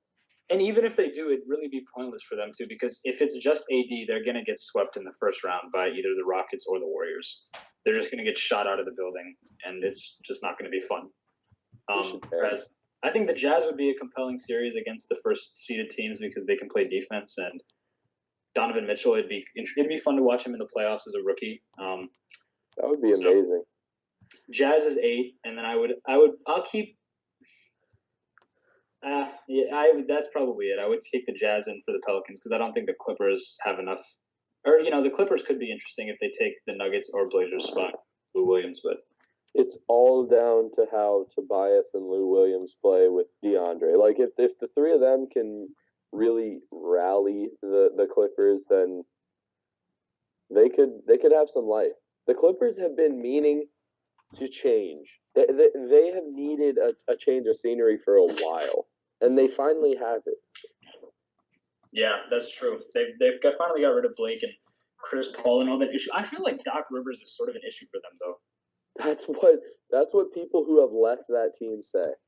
Yeah, even Glenn Davis, Big Baby Davis, said that Doc is an issue. Matt Barnes said, quote, everyone who comes to that franchise knows that Doc is the problem. Matt Barnes just does not like Doc Rivers. He thinks that Doc really is the source of their dysfunction. Seems like he has a problem with a lot of coaches, though. Like, he had a really big problem with Derek Fisher. Well, that's because Derek Fisher's he drove 30 hours. That's a famous NBA story. That's one of my favorite NBA stories. He drove 30 hours to beat Derek Fisher's ass. Yeah, that was hilarious for that story.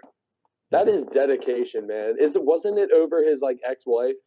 Yeah, because Derek Fisher was dating Matt Barnes' ex-wife, and Matt Barnes took issue with it. Matt Barnes had a problem with that. Yeah. I would drive 30 hours to beat your ass too, Derek Fisher. Derek Fisher's a clown. Derek Fisher's jump shot, probably the ugliest successful jump shot in NBA history. No, Michael Carter Williams. He does not have a successful jump shot. Sean Marion is up there though. Okay, Sean Marion and Derek Fisher, the only two guys to ever shoot 40% from three, but have the worst form ever. Yeah, Reggie Miller. If y'all haven't seen, Reggie Miller has some of the worst form in NBA history. He would slap his own wrist and stuff.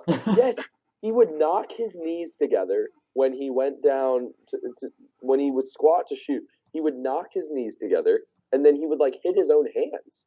He said that he would slap his own wrist because then the refs would think they heard a foul sometimes. That's Hey, if it works, it works. I might need to pick that one up.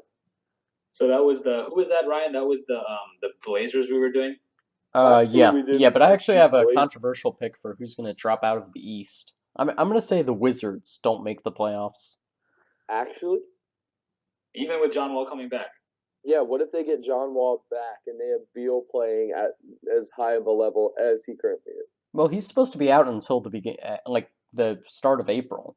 So John Wall's not coming back for a while. I thought they said 8 weeks, and it was already 3 weeks ago.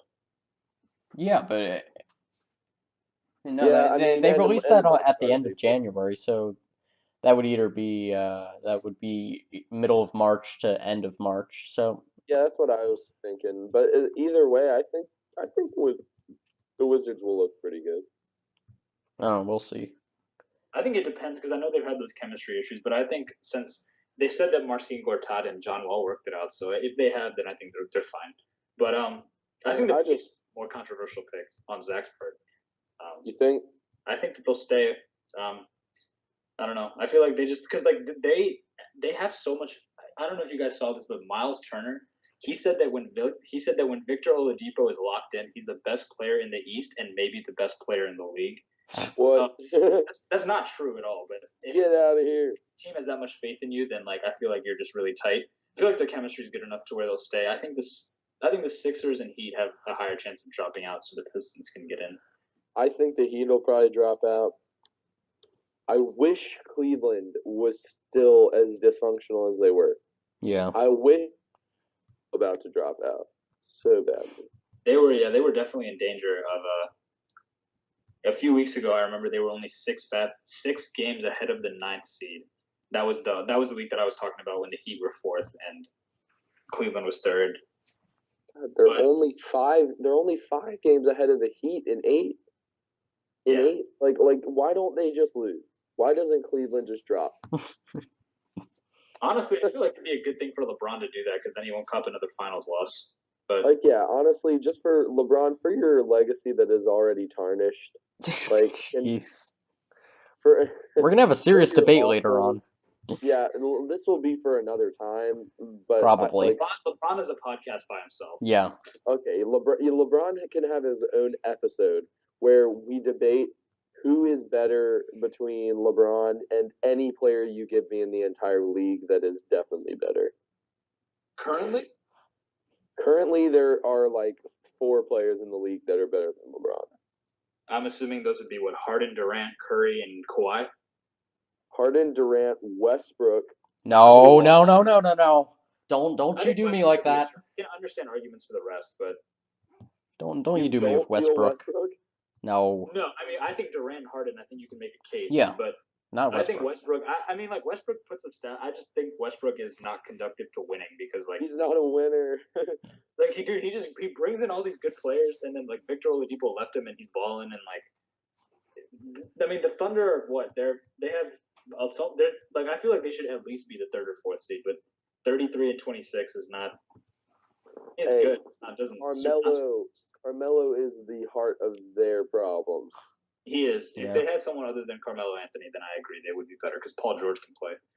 If they got another veteran that wasn't as clueless as Carmelo, like Carmelo's busy. I hope you guys realize this. Carmelo is busy trying to hold his marriage together. Yeah, Lala and all that shit. Her and Ludacris. Can't say I Bro. blame her. Carmelo just straight cheated on Lala for like no reason. And so he's out here like it was Valentine's Day the other day. He was trying to like gain some clout back from Lala. He was posting all over the place, and it's like Carmelo, get your head in the fucking game and get some buckets. You follow Like him? Carmelo used to be a killer, and now he's out here killing the Thunder. I mean, I hope he gets this together by the playoffs because I think the Thunder, when locked in, they're currently they're 2-0 against Golden State so far. So I think if they lock in, they can give Golden State some trouble. Don't think they'll beat them, but I think they can give them a problem. Yeah. don't the Thunder and Golden State play pretty soon? I am not sure if they do. Both games they've played, Melo's played well, I think. But I think I saw that the Golden State played the Thunder relatively soon. But wait, Zach, quick question: who do you think is better, Westbrook or Curry? Steph Curry's better. Okay, good. Wait, but then how did you think that Westbrook is better than LeBron, but Curry's not? I was getting to Curry. Curry is better than LeBron as well. Okay. Like skill set wise, Steph Curry is insane. Like no Well, other he's a offensive player. Steph Curry can't play defense, so.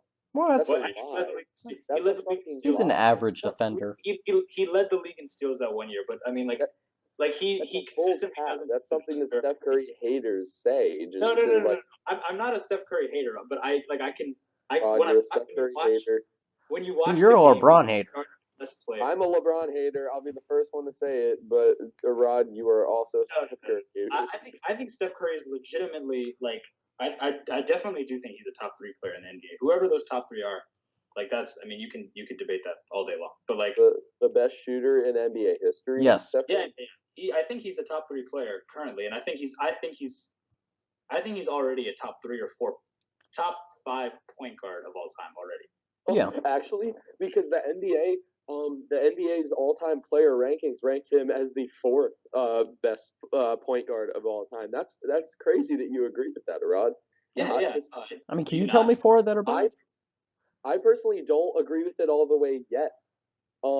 Because I don't know. It's just like I guess it's hard to contextualize it while he's playing, but like I mean if you think about it, he's won 2 rings and 3 rings, right?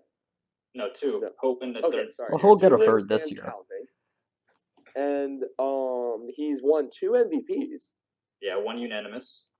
Yeah, he had one of the best single seasons out of any player ever. Like that season where he was in the 40, 50, 90 club. Yeah. Demolished the 3-point record. You guys know what that is. And then he also just had 30 points a game.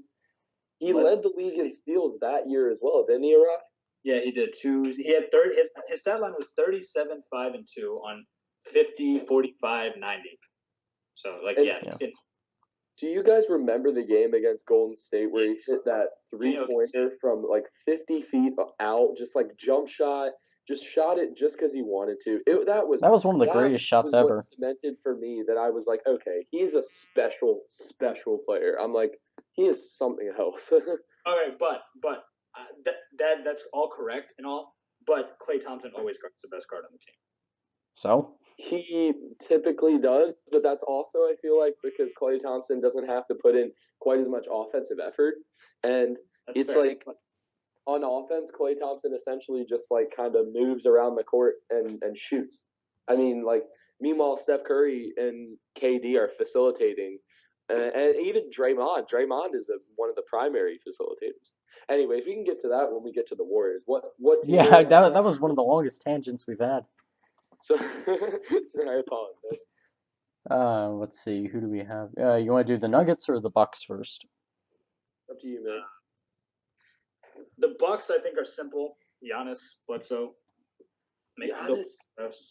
Oh, Middleton. Chris Middleton, yeah, he can play. He's a good player. I think there'll be a second round exit. Yeah. Thank God they'll make it past the first. Who would the Bucks beat in the first round? Well, if the playoffs started today, it'd be Cleveland. Okay. Well, that's not going to be the case. Cleveland. Like, Giannis is another player who is better than LeBron. No. He's close. Giannis is amazing. Yeah, he's like right behind him.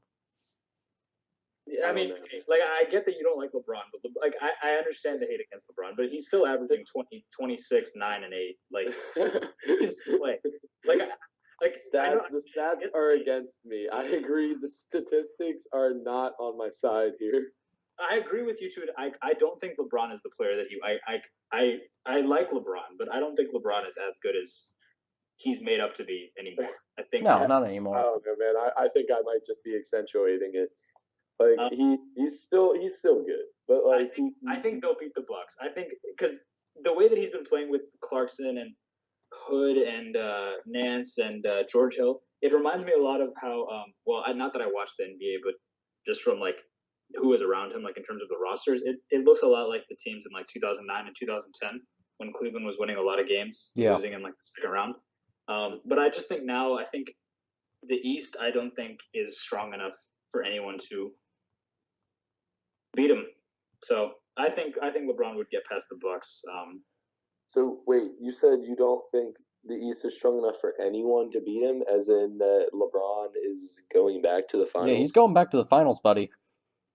No, I mean, I think it depends on. I don't have faith in Toronto, but Boston is Boston is good, especially if Hayward comes back. Even if Hayward doesn't come back, they just need to get their shit together a little bit. They've been losing recently, but I think they're still a very good team, and they're going to be much better coached than Cleveland, that's for sure. Brad Stevens is amazing.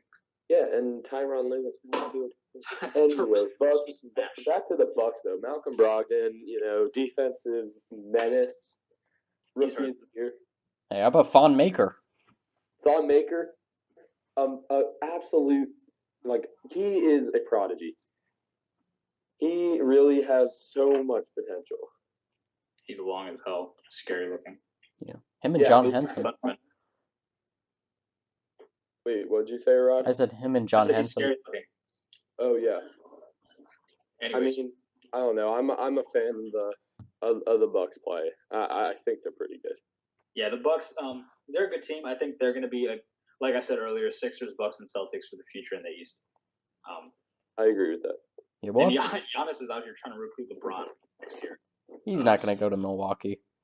He won't, but Giannis said, I want him to come play next year for the Bucks. But hey, LeBron did pick Giannis in his All-Star draft. No, he didn't. He's on team. He didn't? He picked KD. Oh, Giannis is on Team Steph? Yeah. Damn it. Isn't that's on in like an hour? No, it's on now. Yeah, I have it on my other computer running. God damn it, I'm going to turn this thing on. Yeah, I am too, actually. I got a TV right here. I'll be back in 10 seconds. So who's after the Bucks? The Nuggets, right? Yeah, Nuggets. Yeah, while Zach turns his TV on, I'll just say about the Nuggets. I think Nikola Jokic is an amazing player. He is. He's one. I think he's been one of the most. I know we're doing surprises later, but I think just in the NBA the past 2 years, he's been one of the brighter surprises. He is an amazing passer, amazing rebounder. He can score the ball.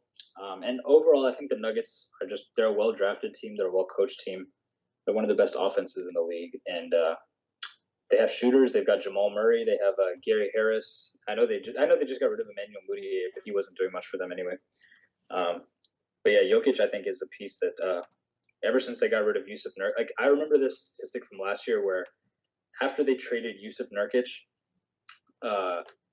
with Jokic as a starting center, they were the #1 offense in the league, ahead of Golden State and Houston. So with Nikola Jokic, I think the Nuggets are going to be really good in the future. As for right now, though, when Millsap's back, I think they'll probably be a first round exit. If they get matched up with San Antonio, though, I think that'll be interesting because I think they're similar teams in the sense system teams as opposed to star player teams. So, yeah. Yeah, that would be an awesome matchup, and I can't believe how much of a win-win that trade was. Yeah, Mudiay. Who is it for? Mudiay for who? Here, let me look it up.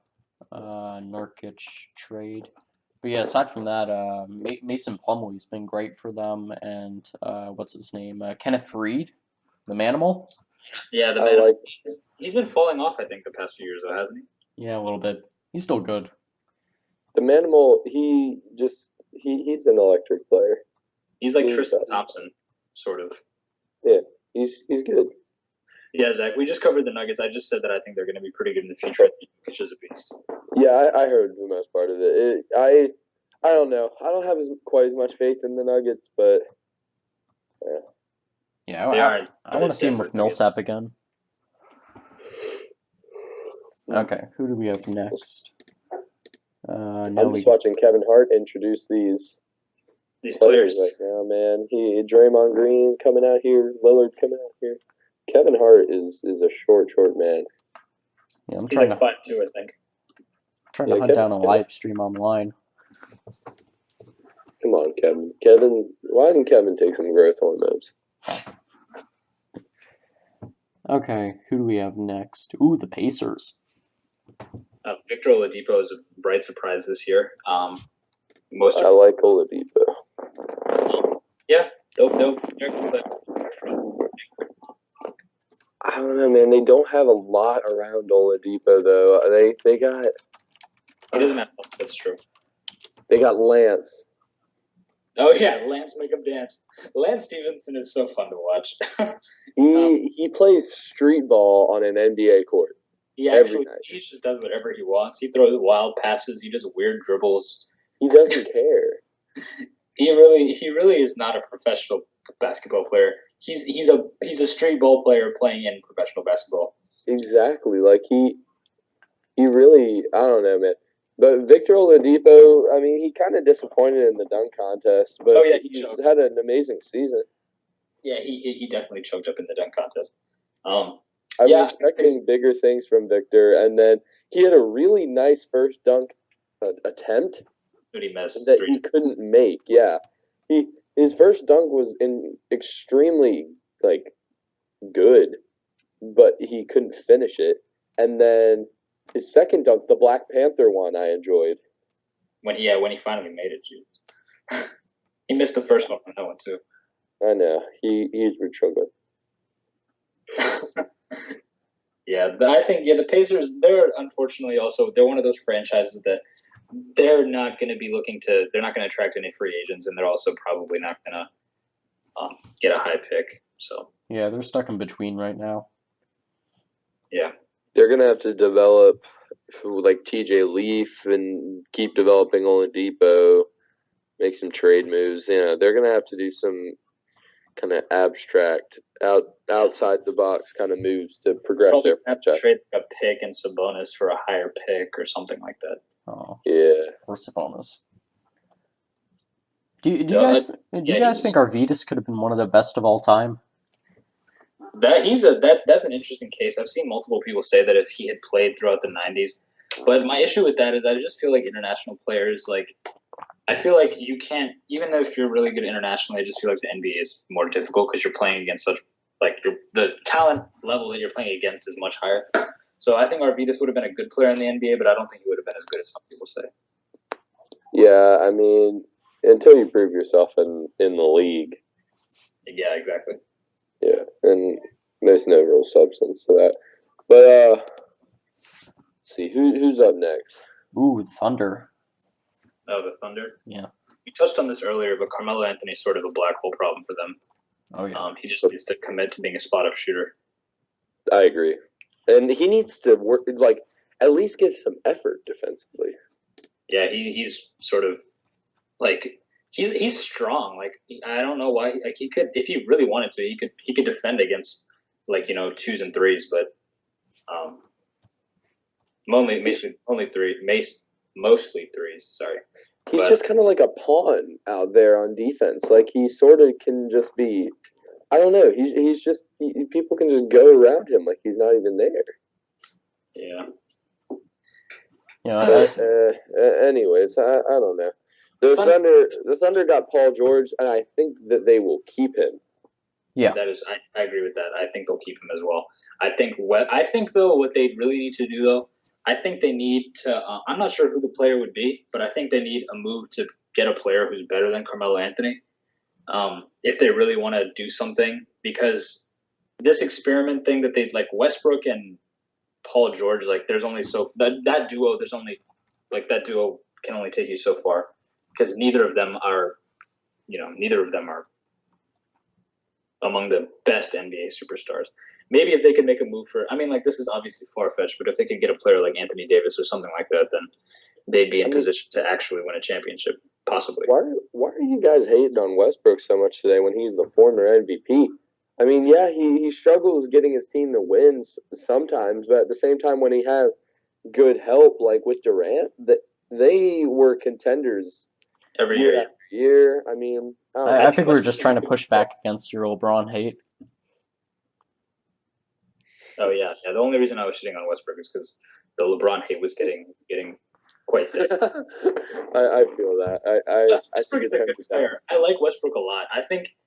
I just think Westbrook. I really want him to just focus on developing his outside shot. Yeah. Because then I really think he's one of those players who's been in the league for a long time, but I still feel hasn't taken the final step. Because all these other players, you feel like Steph is as good as he's so good to where he's gonna be this good for a long time. I just feel like Westbrook just needs to be able to shoot consistently because that way he'll just be able to do so much more. But I don't think Westbrook and Paul George are going to be able to top either the Rockets or the Warriors. So yeah, especially now that Andre Robertson is out, he was really important to that team. Yeah, he cannot shoot. He's an offensive liability, but he's a good defender. Yeah, I don't know. I think that if Westbrook can get a consistent shooting percentage at all, then he would be so deadly. We're talking about how many triple doubles did he get last year? 50? 41. Oh, 42? He broke the record, 42. God. It was 41. So he had 42. And then he averaged 31, 11, and 10, I think. Something like that. He has a bunch of triple doubles again this year. Yeah, he already has, I think, 15 or something? 15, 16? That's insane. He has a 29%. He's 29% from 3-pointer though. That's not great. No, it's not. I need it. He was 34 last year, so that's down. Yeah, 30. Yeah, he's down. But it's Westbrook. Consistency is one thing you shouldn't expect from Westbrook. You can expect effort and hustle and ferociousness, but consistency. Yeah, that's. I think last year he only shot 42% from the field, which is fairly low. So yeah, well, that's what you get when you're taking that many shots.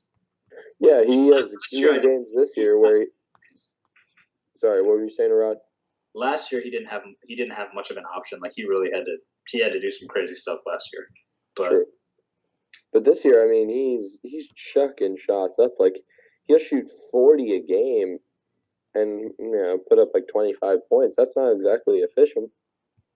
Yeah, I like Westbrook, but I think it's weird because Westbrook is the reason. Like you either live or die by Westbrook. Yeah. With them. But yeah, I mean he's basically he's always the story for the Thunder. I feel like. So. Yeah, that's true. And that's the Paul Thunder for George has been a very effective contributor, and I think that I think he'll keep. I think he'll definitely stay in Oklahoma, and I think they'll continue to progress. Yep. Well, now we're getting into our second magical team. We have the Washington Wizards. All right. So, Ryan, you weren't liking the Wizards much No. earlier, so why don't you continue with what you were saying there? Yeah, so I should probably preface this by saying my brother is a massive fan of the Wizards, and I don't really like him, so that's probably feeding. Sorry, Oh my Zach, God. but I don't really think you. It's a personal thing. It is a personal thing with the Wizards, but yeah, I think they're a pretty good team. I really like John Wall. I think he's a top 5 point guard, which is a lot of there's a lot of competition for that, but I think he's in the top 5. But I really don't like Bradley Beal. I feel like he's way too inconsistent. I think Bradley Beal's good. He's good. He's good. He's just not an all-star level. Even though he's an all-star this year. He's totally an all-star level. Like, have you seen his... No, he's like just below it. No, Bradley Beal is a star, man. He is a good damn player. Like, if you watch... He can play defense and give buckets. Like, he can play, in my opinion. Okay, maybe I'm wrong about Bradley Beal. I think the locker room dysfunction would be the one thing that's holding the Wizards back because, like, literally they think it's funny and they joke and tweet after the game, after games where they play well without John, and they'll be like, "Great team win," and they'll be like at John Wall, and he'll be like, "What the fuck? Like, okay, I'm injured, I get it." And like he's like, damn, okay, you guys really want me gone, then fine. Like, seriously, the John Wall disrespect is not fair. Especially because he bought them all Rolexes for. He did? For Christmas. Oh, wow. That's expensive. What? He bought all of his teammates a Rolex for Christmas. Every single one. Just cause they're his teammates for Christmas. He was just being a nice guy, and they still hate on him. They don't love him. You gotta stop buying them shit, my man John. You come on, dude. You gotta know when they're hating. There was this video that surfaced when DeRozan. Someone asked DeMar DeRozan if he got his teammates anything for Christmas, and Serge Ibaka was like, "You ain't get us anything. I want to go play with John Wall." So, the Wizards, I think I heard a rumor at the trade deadline that they were in the DeAndre Jordan sweepstakes. I think that would have helped them, but I think again, Wizards are similar to the Blazers, where they're just one piece away. They need another player. Yeah, but they're very good. I really like their backcourt. I like both John Wall and Bradley Beal. So yeah, and I really like Markieff Morris. It's just I don't really like Bradley Beal for some reason. And Gortat, he's getting. Didn't Gortat say he was getting ready to retire? The Polish Hammer, Marcin. Yeah, he said I want to go retire in Orlando or something. He's 34. He shouldn't retire. Well, I mean, that's what he was saying. He's been in the league since 2005. My God, he's done literally nothing in the league. Damn. And he's a double player. So Marcin, I didn't know he was gone too soon. Good old Marcin Gortat. Anyway, yeah, the Wizards' only story I think is just they just have a lot of drama. I think. Yeah. They've been dramatic though, honestly. Like if you have been following them for a little bit now, like Bradley Beal and John Wall have had some animosity. They've had some beef, yeah. It's been there. Yeah, the only year I think where they were kind of happy was the year that Paul Pierce hit that game winner. Yep. Said, did you call bank? I called game, bro. Yeah. That's all for the Wizards, I think. Yeah. I just saw on TV Joel Embiid's dunk on Russell Westbrook that is just an absolute murder. It's a murder, Chris Smoo. That was a crime scene, man. Like that, Westbrook just got put on life support, just completely, just done. Goodness, he should not have been trying to take a charge there. So who's after the Wizards, Ryan? Let me see. Oh, we got the Cavs. That's interesting. The Cavs. You know, they're the Cavs. They have a problem every year. Won't win the finals. Not much to say. Yeah. I mean, after the trades, they've definitely gotten better. They've gotten younger, more athletic, and I think Dan Gilbert has something to work with after LeBron leaves, especially because they have the Brooklyn pick. But as far as this year goes, I don't think they're a story. I think they're just like they were a story when they were having all the problems, but now like they're going to be a good team up until the playoffs. I think they'll get to the conference finals or the finals, and if they get to the finals, they'll lose to either Houston or Golden State.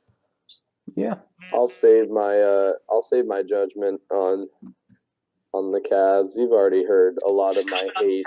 Tell LeBron. Comment on the other. Yeah, players. like how about the other? So their new additions. I'll be positive. The new additions look good. Like honestly, like poor Isaiah Thomas, because he was one of my favorite players in the league last year. But he was garbage. It really does seem like he was at the heart of some of their issues. If he leaves and they start doing better, and he starts playing better in LA as well immediately, so that's some evidence. And I mean, the new guys, Rodney Hood, Clarkson, they're really Nance, they're settling in, man. And who else we got? Like I don't know. We got the typical Cavs core. I just don't like how they have. I don't know. LeBron just handpicks his team every single year, and he basically just does this whole NBA All-Star draft every year with his team, and then he just I don't know, man. It's kind of crap, but it was Jeff Green. Okay. Jeff Green's actually been really good for them this year. Jeff Green, J.R. Smith has revived all of a sudden since the trade. He's hitting all of his crazy shots again. Well, he Tristan is doing energy. So. I think the Cavs will be okay. Just, I don't know. I'm the only thing. My concern with them is that all their new players, other than George Hill, don't have any playoff experience. So I just feel like it might be difficult to rely on them late in the season. Like if you're like in a tough 6 or 7 game series, I feel like they might the momentum might get too big for them. That would be my main worry if I'm a Cleveland fan. Well, when's the last time a LeBron team went to 7 games outside of the finals? He went 7 with the Pacers in 2014. Yeah, so it's been forever. Jeez. Yeah, 14. Since before, because the East has been so bad ever since then. Yeah. But I know the Nets took him to 6, but that was it. LeBron's gonna have trouble, man. Yeah, East is better this year. Because if he matched up with the Bucks are an issue. The Pacers aren't, or not I guess the Pacers aren't really an issue. No. It's because they have more players, but the Bucks I think are an issue just because they're so long, they're so athletic. The Sixers could be an issue just because of matchups with Embiid and Simmons. They could take them to 6. The Celtics obviously are good. The Raptors, I know a lot of people don't give them any credit, but this year their offense is different. Their bench is playing better. Dwayne Casey's still a coach, so. Yeah. I mean, you can't ignore the Raptors. Like they are there. They are number 1. 41 past Boston, man. This is the first time in the Raptors franchise history that they're number 1 at the break, and it's also the first time in Rockets franchise history that they're number 1 at the break. So I like it, man. I like how I really do enjoy that the Rockets and Raptors have both outplayed the Warriors and the Cavs, and I really hope that that'll continue into the postseason, even though I know I can't expect it. Yeah, Harden DeRozan NBA Finals matchup would be one to watch, except the Rockets kill them. Yeah, or Kyrie and Harden in the finals would be phenomenal. Even though the Rockets would still kill them. I hope the Rockets win. I'd love to see the Rockets win. James Harden is so much fun to watch. I'm on the James Harden bandwagon all the way. He is my favorite player in the NBA right now. Yeah. Anyways, let's. I would love to That's see the a Raptors Cavs. 76ers series. Anyways, who's after? What were we doing? Cleveland. Who's after Cleveland? Who's after Cleveland? Ooh, we got the Timberwolves. That's gonna be fun. Yes, Aradh that's my team. Squad. Okay, the Timberwolves. Innate issue with them is I feel like we have good players. I just don't think that we have enough to compete with any of the best teams in the West. Andrew Wiggins, I think he's good. He's a good player. He's a little bit of a disappointment. He still hasn't developed into a defender. I think the team relies too much on Jimmy Butler's perimeter defense. Jimmy and Cat are a great duo, but I think also like they have Jamal Crawford on their bench, but other than him, I don't think that they have much. And then, they're just one of those teams that's also just almost there. I feel like they would need they would just need Andrew Wiggins to become better, but I don't think that he's just going to do that after the break. So I think they'll probably be a second round exit. They'll probably lose to the Spurs, Thunder. They have the future though. They do have a future. When Towns develops even more, they'll be a problem. Towns, Wiggins, man, like they got a squad going forward.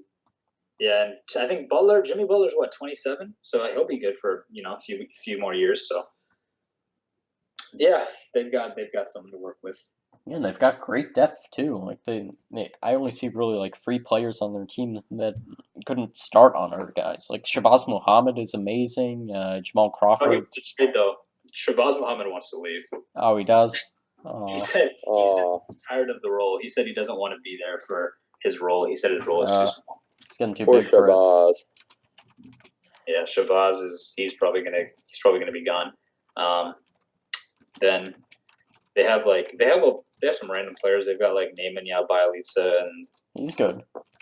Jamal Crawford is obviously always entertaining, and he can always give you a few buckets. Yeah, he's not doing too well this season. Yeah, I know, but I don't know. He's a big moment player. I feel like so. When he scores 10 a game, they almost always win. I saw a statistic about that. That was like, yeah, it was talking about his production off the bench comparatively to their win percentage. So he can still always dance on it. He can always dance. Mm-hmm. Oh, Westbrook pulled stupid threes. Oh my God. Oh, Aradh, your TV's way behind mine. Did he just shoot? Bro, I just saw Embiid get an and one dunk on Andre Drummond. Oh God. I'm still trying to find a live stream. This is so funny to watch Kyrie and LeBron together, and then Russell Westbrook and Durant together. It's so weird how the duos did that because like Curry has Kyle and Curry has Lowry and DeRozan, and then like everyone has something. LeBron he just blocked someone's pass like so far into the backcourt. Why did he do that? Douche. Oh my gosh. Jonathan Huberdeau being forced to the. Anyways, let's stay on topic while this game is on in the background. Okay. So the Wolves, my opinion on the Wolves though is that they really are the future of the West. I think like when all these players mature, I really, really like the Timberwolves going forward. Yeah, definitely. And they have a lot of great young players too. Even after getting rid of Chris Dunn and Zach LaVine, like they have their core, but they also have players like Tyus Jones and Gorgie Dang is great. Yep. Yeah. Sure. I feel like I feel like Zach. I don't know. I miss Zach LaVine a little bit, but Jimmy Butler is better. So. Yeah. That's Timberwolves. Next we have the let's see. Do we want to do them? Yeah, let's do them. The Spurs. The Spurs are a boring franchise. Kawhi. The only interesting thing about them, I think, this year is that Kawhi's injury is very mysterious, and they can't really figure out what's wrong with him. But when the Spurs are always the Spurs, I just think that the Spurs are unfortunately caught in the Spurs are like when there's no prohibitive favorite to win the championship, the Spurs are the favorite. But since we've had Golden State the past few years, I feel like San Antonio hasn't been given their opportunity to win one. I feel like if the Golden State dynasty falls off in the next few years, then the Spurs will be back. But I don't think that anything's going to be happening anytime soon with them. I think it's really interesting how the Spurs have actually sustained like pretty good play without Kawhi though. Hey, I found a live stream. Yes. Aha! Hey, Pirates.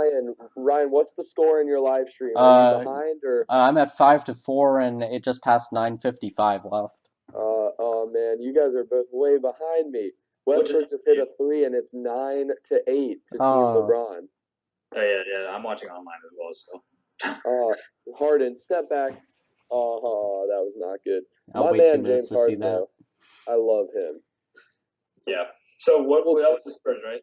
The Spurs, yeah, the Spurs. I just think it's really impressive, though, how even without a lot of their typical, I mean, not typical, just Kawhi, really. They still, It's because the system is impenetrable. Their system is amazing. They have LaMarcus playing at his best now. Yeah.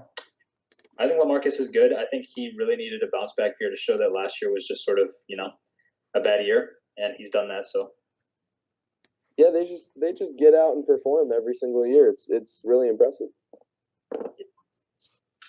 They're very, very, very consistent. So. When do you think Papa's gonna retire? Never. Not until death. He really shouldn't. I feel like once he goes, that franchise is going to have an interesting. But I saw the rumor that Manu Ginobili is going to replace him as the head coach. If that happens, then I feel like the system might be able to stay intact. I almost spit out my water. No, that's legit what I heard. I heard that Manu Ginobili is. That'd be awesome. The head coaching position. I think that would work out. But if it's someone who doesn't already know the system extremely well, I feel like the Spurs would change as a franchise, which I think would be bad for them. But I think Popovich will probably stick around for maybe probably until, not Kawhi retires, but until Kawhi is out of his prime, probably. Bro, Tim Duncan could come and coach.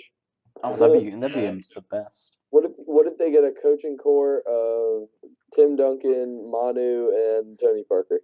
Yeah, what if they just got a triumvirate? The big three just comes and coaches Kawhi. They essentially did that when they won their last ring. It was just like the three of them and Pop just coaching Kawhi. They're like, here, Kawhi, this is how you stop LeBron. And Kawhi was like, okay. Embiid man. Embiid's a funny guy, dude. Have you guys seen him dribbling up the court yet? Point center Embiid. It's pretty funny. He just takes the ball and he just dribbled around for like so long. They're playing so fast paced, man. Like it's. I was hoping for a little more defense. I kind of like it. Yeah, I like it actually. I like the way it's being played. But anyways, it's looking decent so far. We were on who? What team? We were on the Celtics next, right? Yeah, let's go Celtics. Yeah, I mean the Celtics are man, the Celtics. This is my team. I'm a pretty big Celtics fan, and I was so excited at the beginning of the year when they just seemed undefeatable. Like they just had a groove going. I think they won 14 in a row. I thought it was 16.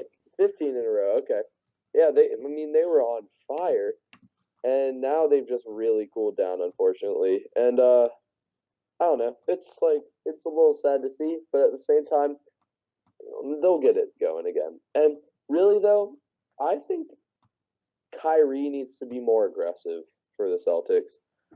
Like, Kyrie Irving, with the Cavs, he had free range, and he would just kind of go and dribble and do anything he wanted. I mean, and now with the Celtics, it seems as if he's being a lot more passive. He's not really looking for a shot as much. He's averaging far fewer points. I don't know. Like, I feel like he could step it up just that much more when the playoffs come around, but we'll see. What do you guys think? I'm sorry. Yeah, I think Kyrie just needs to. What did you guys just see? I just saw LeBron jump on top of Embiid's back. Yes, LeBron just almost destroyed Embiid. He's gonna hurt him. He's gonna hurt him so he doesn't have to see him in the playoffs. Yeah. But no, I think Kyrie needs to take over. I think needs to not think so much about whatever it may be, like how the Earth is flat and all that stuff, and he just needs to focus on. I think nothing's different about them. I just feel like because their core is so young, they're relying heavy on Jason Tatum and Jaylen Brown. I just feel like obviously there's people hit that rookie wall, and I just feel like they're going to need a little bit more time to just get back and just feel it again. I think the break will be good for them, and I feel like they'll go on a strong push after the All-Star break, and I think they'll probably finish as either the first or second seed. I agree. I don't see them falling to 3. Nah, and Jaylen Brown was looking amazing in the Rising Stars Challenge. He had 35 points. Yeah, he was insane. Like he was jumping out the gym. Tatum looked pretty good. So I don't know. I mean, I have a lot of faith in them. I think that currently they're my team to come out of the East. But most people probably would beg to differ. They are your team, so that is fair. But. Yeah, but at the same time, like just objectively, I think that I don't know, they don't match up well against the Cavs though. Yeah, and the problem is you can't judge the Cavs on the regular season because every time they just blow themselves out of the water in the playoffs. They do always playoffs. They become a whole different team come May. Yeah. Yeah. But no, Al Horford's been amazing for them. Who? Al Horford. Oh my God. Al Horford's a very versatile player. I'll say that. 13, 5, and 7. Those are pretty good averages. Yeah. Al Horford's a very, very good player, but wait, he's only averaging what, Aradh? 13 points, 5 assists, 7 rebounds. Yeah, but how are you an all-star when you average 13 points though? Because he has awesome pick and roll numbers and he has great BPM. Like he's a better pick and roll player than Kyrie. You can't really judge that when Kyrie's the one running the picks. Like Kyrie's the one that's actually directing everything. Yeah, and he's the one screening everybody. Yeah, but as someone who's played a lot of basketball, the screener is a much easier job than the ball handler in that exchange. Like the ball handler is forced to make a plethora of on-spot decisions. They have tons and tons of options to do with the ball. I mean, like, I don't know. Kyrie, he's the foundation of that team. I think Horford, he's definitely having a revival and he's having a good year, but like it's hard to argue with people who say that he might have not deserved this all-star spot. Who else would you have put in? Like Ben Simmons should be an all-star over. In my opinion, Ben Simmons should be an all-star over Goran Dragic, Al Horford, and even Kemba Walker. Kemba made it? Kind of do agree. Kemba shouldn't have made he's it. Averaging 18, 7, and 8 as a rookie. Like that's impressive as hell. Yeah. Goran Dragic is averaging 17 points and 4 assists, but he's an all-star. Like I really don't understand that, but I mean, it is what it is. I didn't know Kemba was in the All-Star game. He definitely shouldn't be. Kemba's replacing what's his name, Kristaps. Oh no, definitely Ben Simmons over him. He was a deserved All-Star last year. Yeah. Last year he deserved it. Not this year. No, this year he has not been quite the same. I'm very upset that the All-Star game got decimated by injuries. Like we don't get to see Kristaps, Kevin Love, DeMarcus Cousins, John Wall. Yeah, it was right before it too. Pretty disappointing. Yeah. And the replacements I just think are lackluster, like Andre Drummond, Kemba Walker, Goran Dragic, and I mean Paul George, Andre Drummond are fine. But Goran Dragic. They let so many people who aren't all-stars be all-stars. Yeah, I mean, they had to choose somebody. I know, but like it's just frustrating that all these players get the title of all-star when they're not deserving. Yeah, rather than having 24 all-stars, we have 28 now.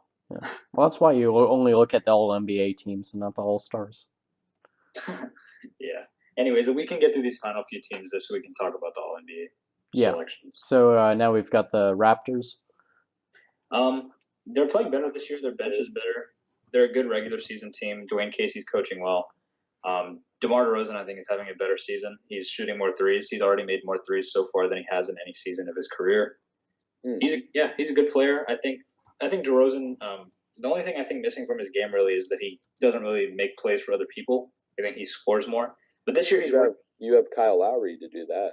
Yeah, Kyle Lowry is next to him. That is true. Kyle Lowry, I feel like he's playing well, but I don't think he's an all-star caliber player. Well, would you take him over Lowry John is one Wall? of those guys that struggles when it gets to playoff time. Yeah, he always struggles in the playoffs. Poor guy, he for some reason just doesn't end up getting it done once the playoffs come around. But hopefully he can change that this year. Yeah. Would you take him over John Wall right now? No. Kyle Lowry, I would not take over John Wall. No, never. I think John Wall had. Oh my God, LeBron just shot one from like almost freaking half court and just bricked it. LeBron, you can't shoot. You're garbage. You don't deserve to be here. Okay. all right. Who's the Raptors? Let's debate why LeBron shouldn't be an all-star. No. No, I'm Valanciunas kidding. has been really good for the Raptors. Yes, he has been. Like, I always think he's going to take his next step, but he can never get his fouls under control. Jonas Valanciunas. He's a good player, and like we talked about at the very beginning of the podcast, Norman Powell has been a good contributor. We got who else on Pascal? up in the sixth? Oh yeah, Pascal Siakam, Fred VanVleet. They're a good team. They have a good VanVleet. They're playing. They have a what's it called? They have more of a free flowing offense this year. They're not playing as much isolation, so I think that's pretty good. I think they could be actual. I think this year they might push Cleveland or Boston, whoever it may be, to a tough 6, maybe 7. So, how do you guys feel about DeMar DeRozan being a Crip? Oh yeah, that's definitely like he's actually Compton. So he is openly and vocally a Compton Crip. Yep. That's kind of sketchy. I think that's a little dangerous. Is that a problem in the locker room that DeMar DeRozan is throwing up gang signs every time he hits a 3-pointer? I don't know. I think they have enough diversity in their locker room for it not to matter. They've got Valanciunas from Lithuania. They got Serge Ibaka from Africa. They don't judge.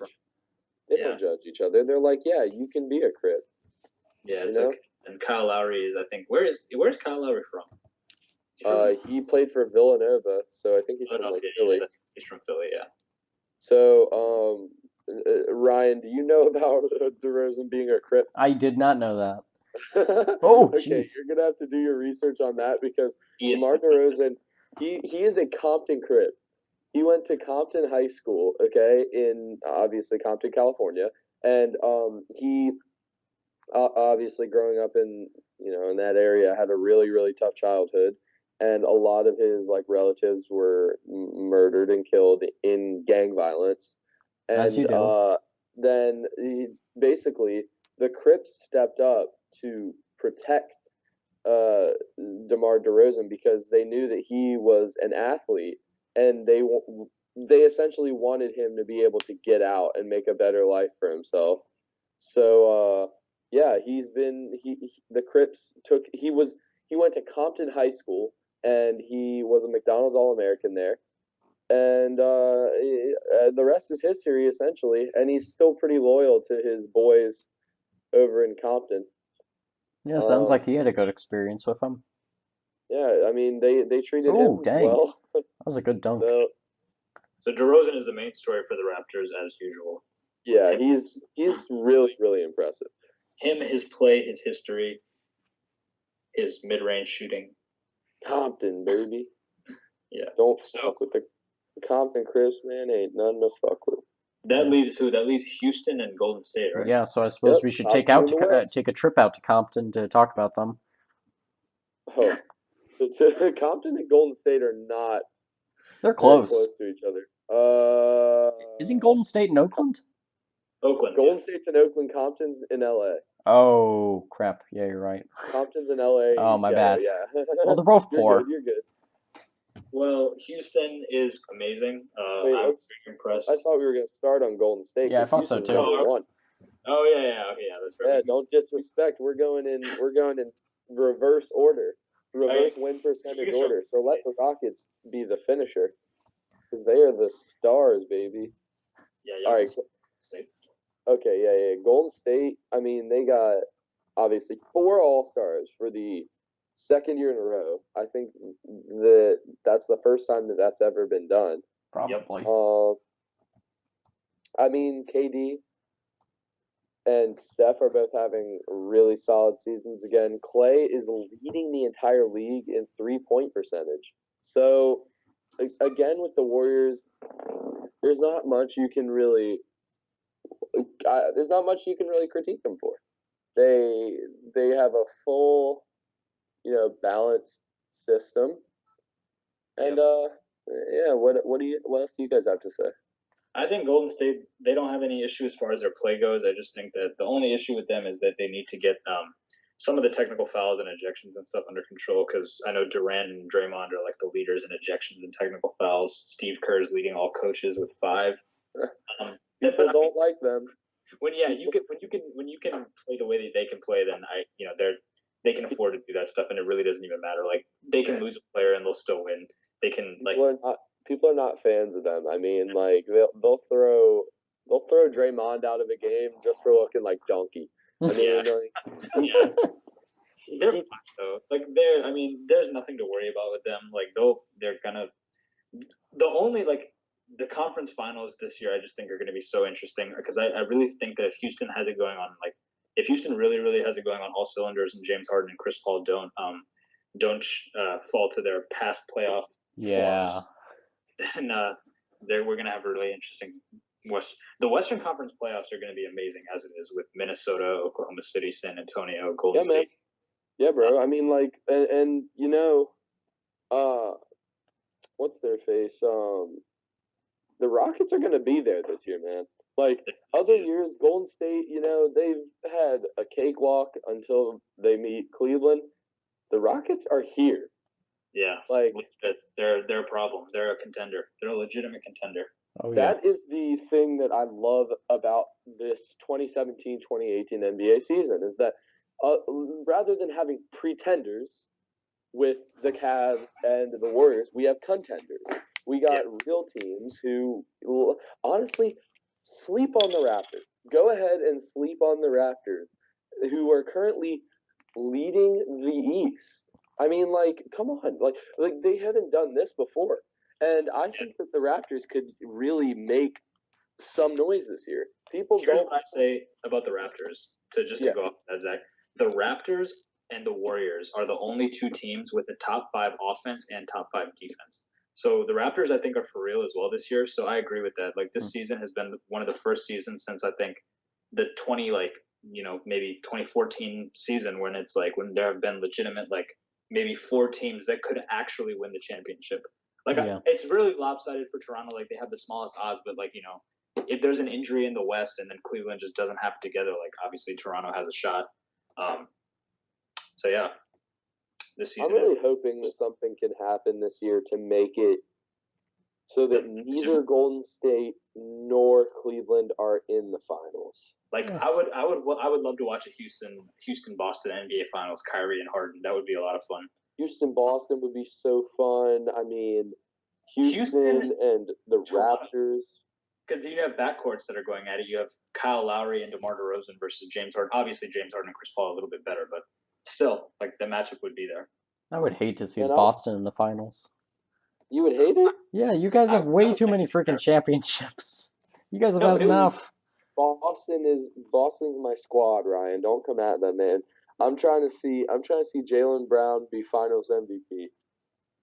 I think it'd be a cool story, because, like, rather than LeBron making 8 straight finals, it would be Kyrie making 4 straight. That'd be cool. And then people can reveal how Kyrie was actually just carrying LeBron to all those I finals. hope that's not what you think. That would be a well theory, though. People would go in all down on that. Who hit the shot? Who hit the shot? Yeah, who carried him from the bench? Who did carry them from the bench? No, I'm sorry, that was stupid. I was trying to refer to Kyrie going out in the first game of the finals, but, That was it before. I'm talking about when Kyrie hit the game-winning shot, man. When Kyrie hit the finals clinching shot. Okay, thank you, Skip Bayless. Now, moving on to... Okay. All right, I'm not Skip. If anything, that's blasphemous, and I'm more of a Stephen A. But okay. Okay, well, that's not much better. Oh my God, Skip Blasphemy. Bayless is the worst. Oh Yeah. my God, Skip Bayless is the worst. Skip Bayless is annoying and doesn't know what he's talking about. It's a bad combination. Skip Bayless has such like, oh my God, his opinions are just like his Oh. third best player of all time is Shaq. Shaq. uh, Shaq isn't even my a top 5 three center all ever. time. My top three all time are LeBron better be in this. We're, my top three, honestly, Jordan 1. God, who would I'd put Kareem number 2, man. And then number 3 would probably be Wilt. Oh, Wilt, I think, would be my number 3. Why, Ryan? Who are you feeling in that talk? I'll save mine for when we can get into a real discussion about the Okay, best fair players enough. of all time, because I have Yeah, a Okay, lot he would probably say LeBron, and then he wouldn't want to get into it right now. Well, no, he's Ryan, not the are you best right actually now. that hot on LeBron, No, man? I'm not. I think Kareem is better than him, but not Michael. Kareem and Jordan are no question better than him, and then obviously you have the debate No, for I Kobe. just Michael What'd you Jordan's say? not better than him. Then LeBron? Yeah. Oh wow. Okay. You think LeBron is better Yeah. than Michael Yeah, Jordan? we need to Ryan? talk about this more. Like I can build Why would you think that, Ryan? I can build a long case for why that is, Ryan? but They're not. Okay. There's way too much to talk about between LeBron and Jordan. You have to go into like playoff series and You would statistics. almost have to go into their finals records. No, okay, I'm gonna put a lid on this right now. We need to talk about the Rockets. This is a long conversation, LeBron and Jordan. Fine. Okay, But, so the Rockets. Yeah. The Rockets, okay, yes. Legit contenders, love them, love their backcourt, love their defenders. I like Clint Capella. I hate Ryan Anderson. Yeah. What? Hey, no. Ryan Anderson disrespect won't be tolerated, actually. Dude, he had that one dunk, but that man cannot play inside the arc. Dude, who cares? He just wets threes. And by the way, his wife, like, he lost his wife to, like, suicide almost, like, 5 or 6 years ago. And he bounced back so strong. He's, like, he is an Iron Man, low-key. Like, a lot of people don't know about Ryan Anderson, but I really like that guy.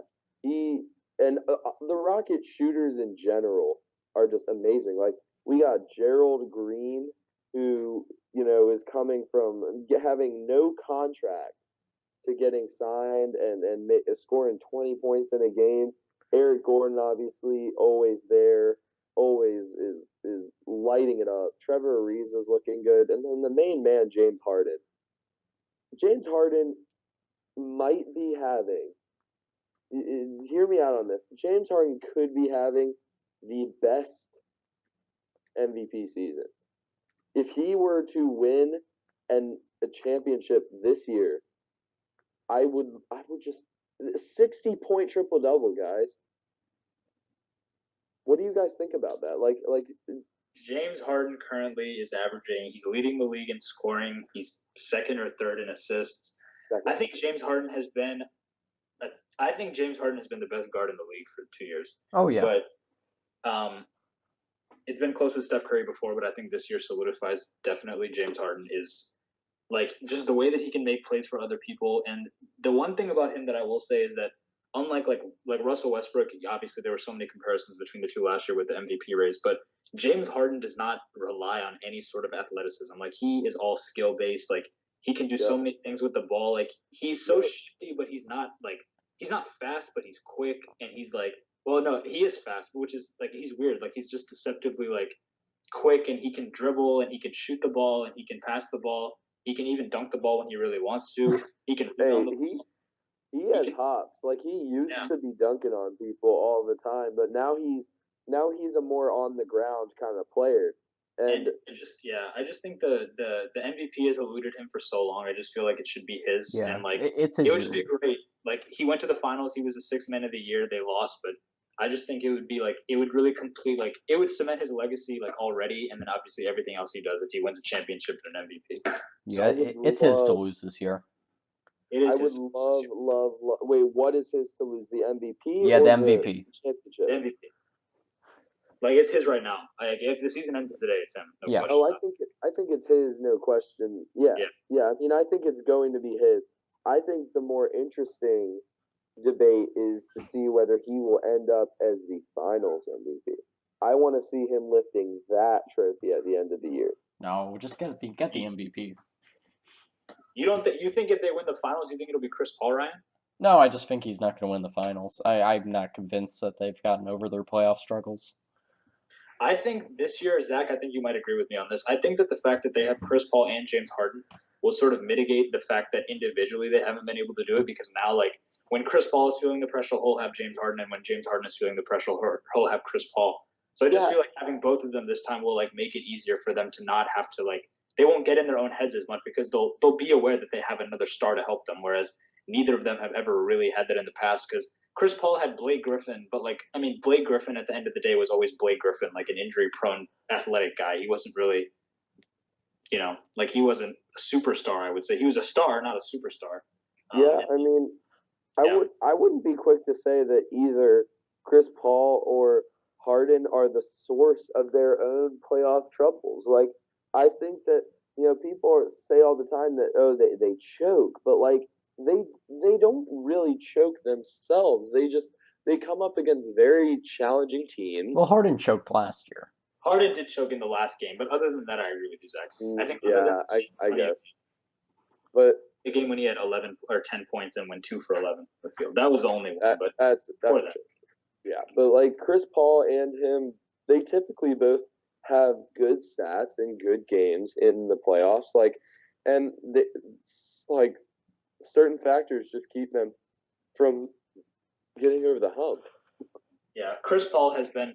His teams have always been subject to injury, like a bunch of crap from injuries. So yeah. Yeah, and you got to be wondering about Harden's injuries at this point, because like he's been playing a lot of minutes the past like 3 or 4 seasons. Yeah, he's missed 7 games, but this year, but I think he'll be okay. I think he'll be able to play less minutes now because now Chris Paul is a player who's capable of being on the floor by himself. But the Rockets, honestly, like if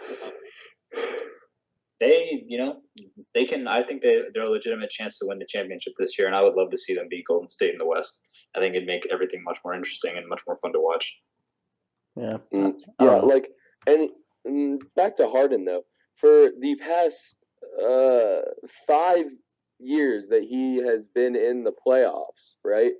Houston. All with Houston, ever since he's left OKC, he has been averaging a minimum. His lowest average is 26.3 points per game, highest being 28.5. So, I mean, he's averaging about 27 points per game. And I don't know, man. I am convinced that he's got it. Well, I think this year he really, really has got it, dude. I think that he can really take them over the edge, and I'm ready for him to do it this year, dude. I'm ready to see it.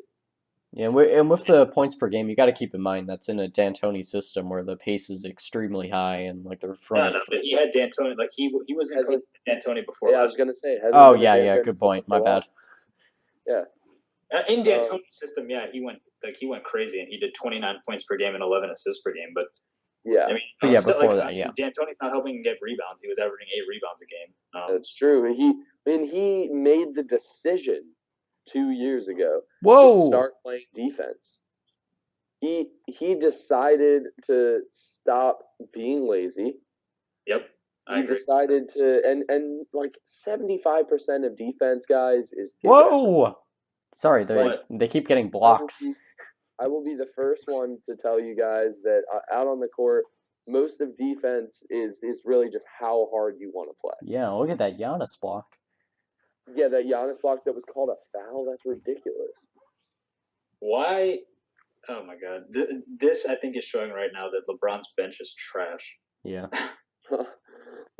Team Steph, baby. Their bench is so good. They have like Towns, Butler, Draymond, Clay, Lillard, and LeBron has Goran Dragic, Kemba Walker. Alright, if it had been the original rosters though, Team LeBron would have destroyed. Yeah, they just got injured. Big dunk by LeBron. Big dunk. Oh, I haven't seen Big that dunk yet. incoming, boys. Anyways, At, yeah, at Houston. about 8 minutes 50 seconds in the second quarter, for any who are watching this post All-Star game. Yeah, if you're that kind of guy. If someone's listening, I mean, and they hear us talking about, all these All-Star plays and everything. Anyways, though, I like the Rockets this year. Yeah, if I had any sort of if I had the guts to, I would pick them to win the championship, but I won't. So Dang, that was a pretty good dunk. Right now, I think mid-season. Let's get predictions, Yeah. guys. Okay. Mid-season, who are your picks to win it all? Give me a team. Golden State. Yeah, Golden State. Golden State is also my pick. Yeah, Golden State. Unfortunately, Golden State just has so much. They have too much.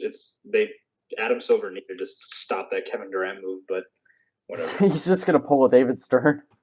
Yeah, he'd be like, no thanks, KD. You can go play in San Antonio next to Kawhi. That'll be cool. Honestly, why didn't he just do that? Why didn't? That would have been sweet. Why not Silver just veto? That would have been a sweet duo, I think, Kawhi and KD. But that would have been really funny. LeBron is shooting, man. LeBron's trying to hit all of his threes. Yeah. Right, Kemba has played well for the short amount of time he's been in, even though Kemba's trash. Kemba, I hate him. I hate Kemba Walker. You hate? Whoa, Kemba Walker is my favorite college player in history. Like Kemba Walker. I don't watch college ball, but yeah, that's fair. I know he hit that one UConn shot. Kemba, more than one shot. Kemba Walker was a problem at UConn, man. He was insane. He won me about $150 when I was in like 4th grade because I was the only one in this bracket pool of all adults to select UConn to win the national championship. Oh, and, nice. I had watched them play in the Big East tournament, and I was like, okay, well, Kemba Walker is the best player in college. I was like, if anyone is going to do this, it's going to be Kemba. Kemba just needs to step up in the NBA, I feel like. A little bit. Well, he was an all-star last year, and he's only 6'1". He was not drafted that high. People did not think that he was going to be much coming into the league, and I don't know. I think Kemba's okay. You're right. He has exceeded expectations. I just think that Kemba Walker, he's obviously I think he's as good a player as he can be, but I just think that he needs more help before he can show what he can really do. Oh, for sure. Come on, Harden. Damn it. Anyways, so that's all the teams. So, we were doing a championship pick. We all just picked Golden State, right? Yep, Yeah. Golden State. Okay. And who do you have coming out of the East? Me? Yeah, everyone. I'm gonna say Cleveland still. Yeah, me too. Oh no, I don't like that. I think it's gonna be Boston. Here, I'm rooting for the Raptors, but I do think it's gonna be Cleveland. I just think that Boston, I think that Boston is still a year away just because Tatum and Brown are still so young, and I just feel like they'll be better positioned next year because Hayward will be fully healthy. Yeah, and they'll have all had 1 year together, and Stevens will have been coaching them for longer, and Kyrie will just be more used to his role. Because it'll be Kyrie's first postseason without LeBron. So, not saying that I don't think he has any sort of dependence on LeBron, but he just won't have as much star power as he has had in years past. When Hayward comes back, though. Sorry? When Hayward comes back, though. When does that happen? Gonna be I think is he for sure coming back this season? Is he gonna play?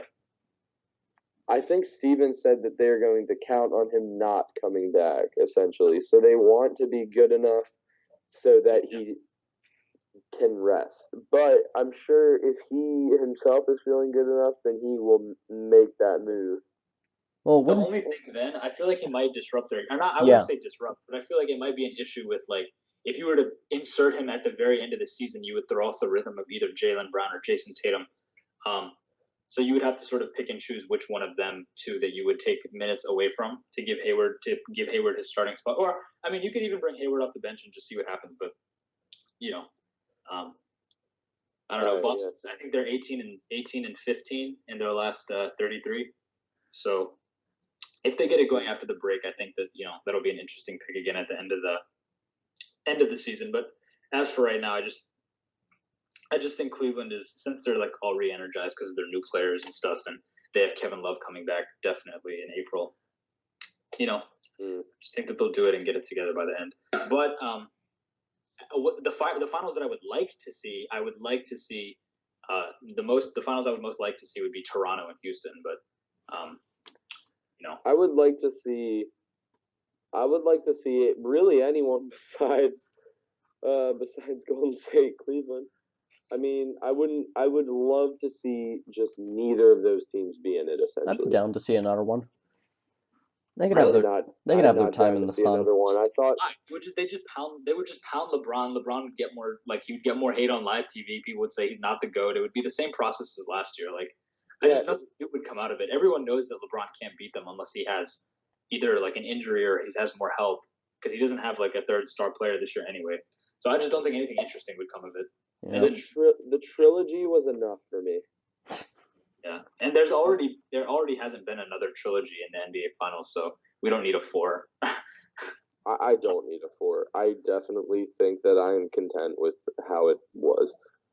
Because especially then, if there is a 4th one this year, and by some chance Cleveland is able to somehow win because of like a suspension or an injury or something, and then it would be 2-2, people would want to see a 5th for a tiebreaker, and that would just be way too much. Yeah, I would hate that.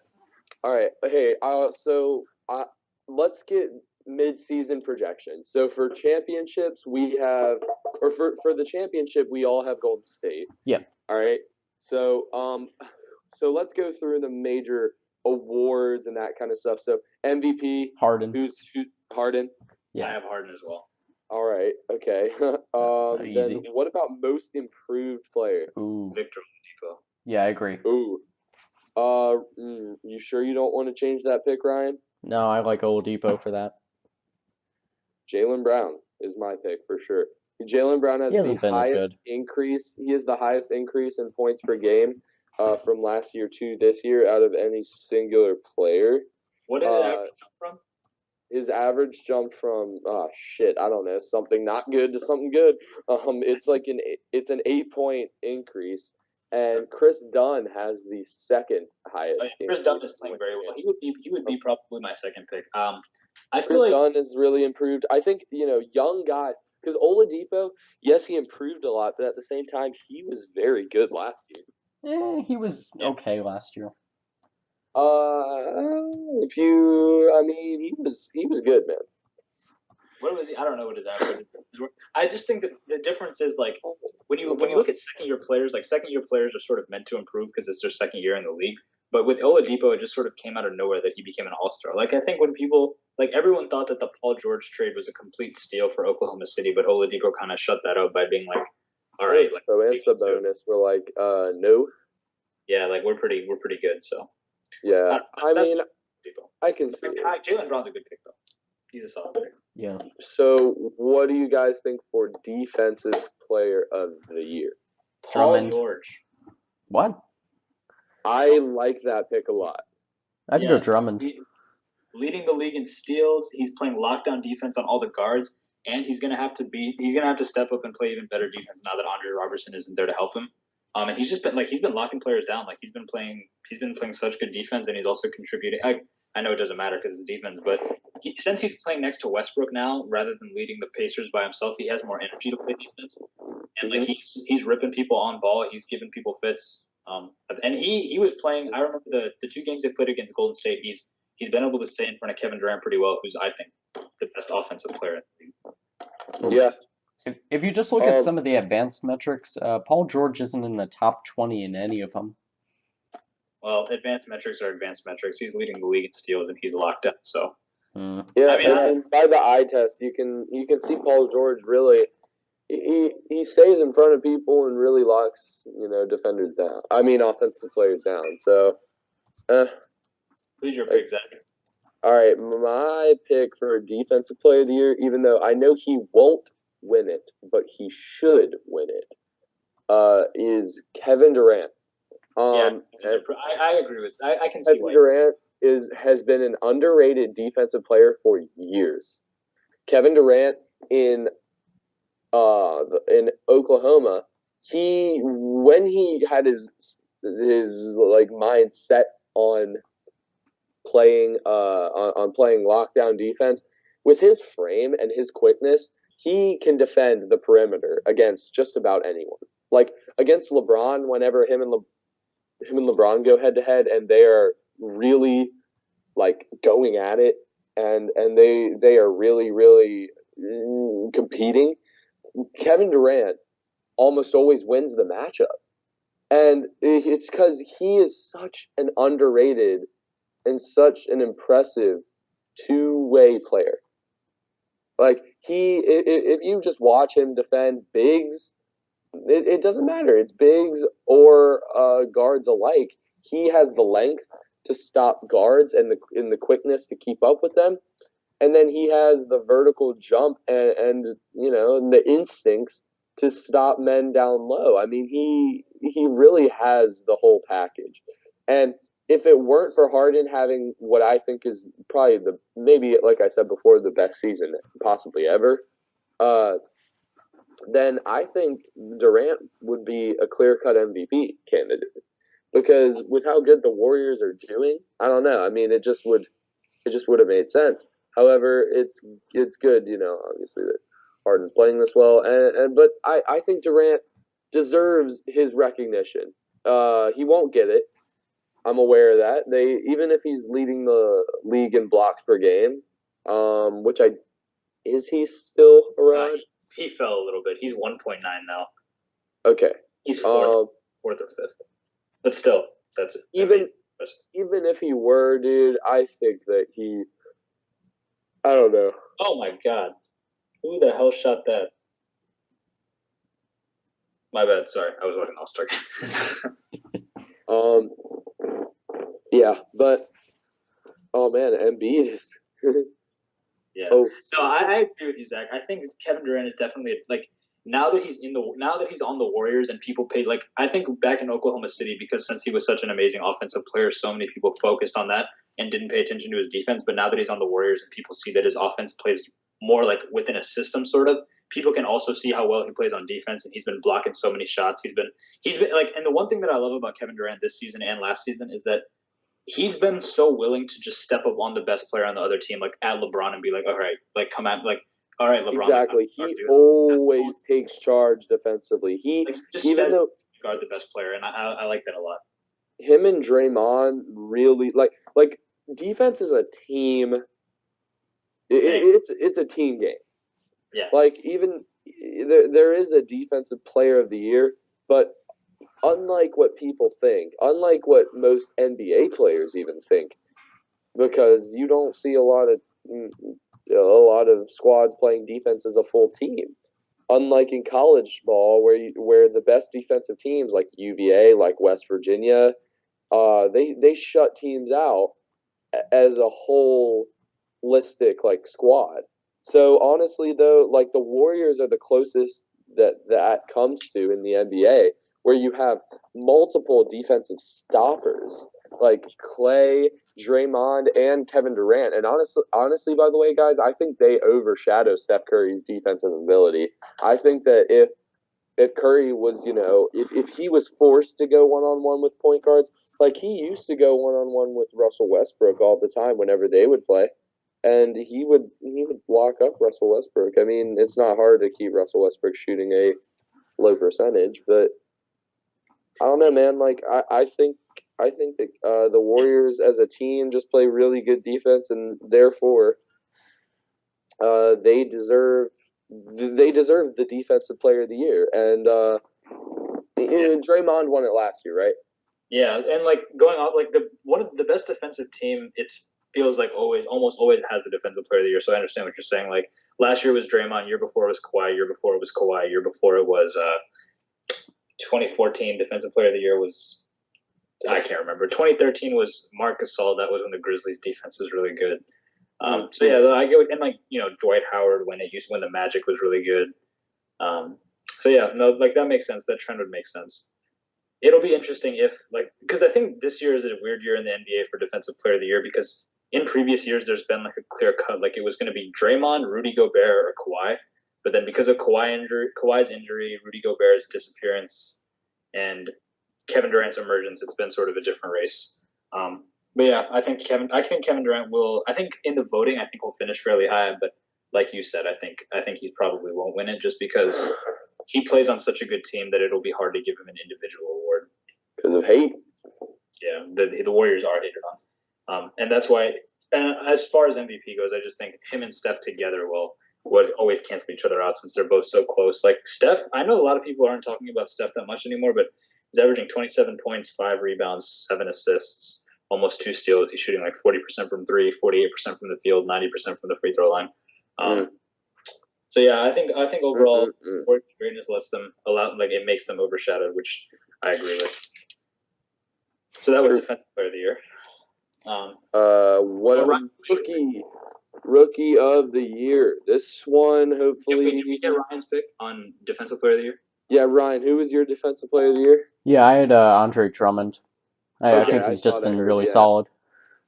Yeah, Drummond's a good pick. Yeah, he can do some things. I agree. Drummond is a very good pick. Like he's a big boy. His rebounds alone are. Yeah, he is a dominant rebounder. He's averaging like 15, almost 16, I think. Yeah. Yeah, I mean that alone can win you Defensive Player of the Year when you're just cleaning the glass like that. Yeah. So, and then for my runner-ups, I had what's his face, Kyle Anderson. He's been amazing by advanced metrics, and then also Ben Simmons, who is also my Rookie of the Year pick. Okay. Ben Simmons is your Rookie of the Year? Yeah. I don't think Ben Simmons should win it. Even though all Donovan can do is score. Like I feel like Ben Simmons will win it just because of stats and just because of how I don't know, like. And I get the point that he's not a real rookie, but he's still a rookie. It's true, but that kept Embiid from winning it last year. No, 34 games played. They kept him from winning it last year. Yeah, that's true. I don't know. I mean, like. Ben Simmons is okay. I mean, he's good. He's a really talented player. But then at the same time, you have Donovan Mitchell, who I mean, a week or two ago, before this run, I was saying that I thought Jason Tatum should be Rookie of the Year. No. Because I really like his contributions to the Celtics. I think he is a major piece to their team. And especially the fact that he's a major piece to a very good team. Like his team is getting lots of wins, and he is a main contributor. I mean, unlike not unlike the Jazz and the 76ers are still both having good seasons, but they're not Celtics good seasons. Okay, well, if you put Ben Simmons on the Celtics instead of Jason Tatum, would they be any worse off? Yeah, they wouldn't have Kyrie. Yeah, the Celtics have shooters, and they wouldn't have Kyrie at the point, and it would be it'd be strange. It would be a very different team. Yeah, good point. Anyways, I think Donovan Mitchell, though, he is just hitting his stride right now, which is scary. He's got so much mojo riding on him now after winning the dunk contest. 11 in a row.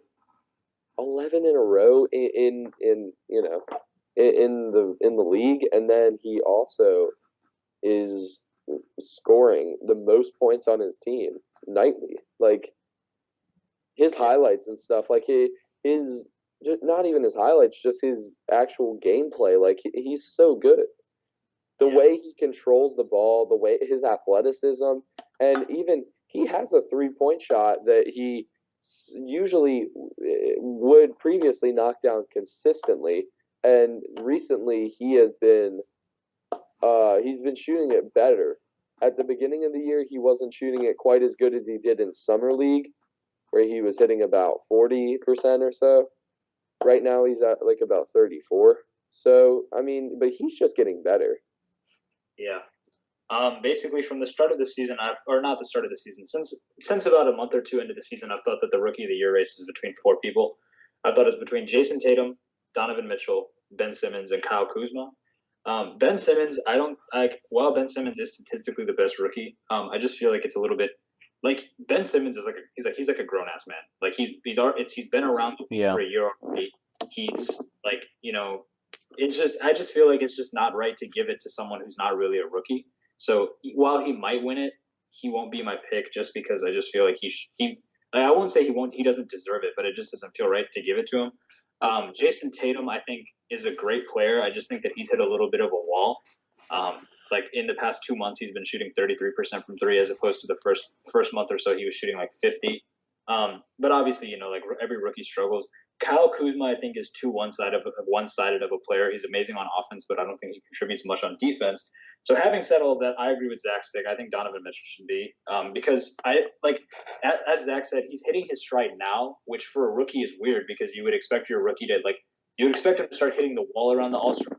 He's doing monster crazy highlight dunks in the Rising Stars game. He's doing all these crazy oops. He won the dunk contest. So he's leading the Jazz on an 11-game winning streak. He's leading them in scoring.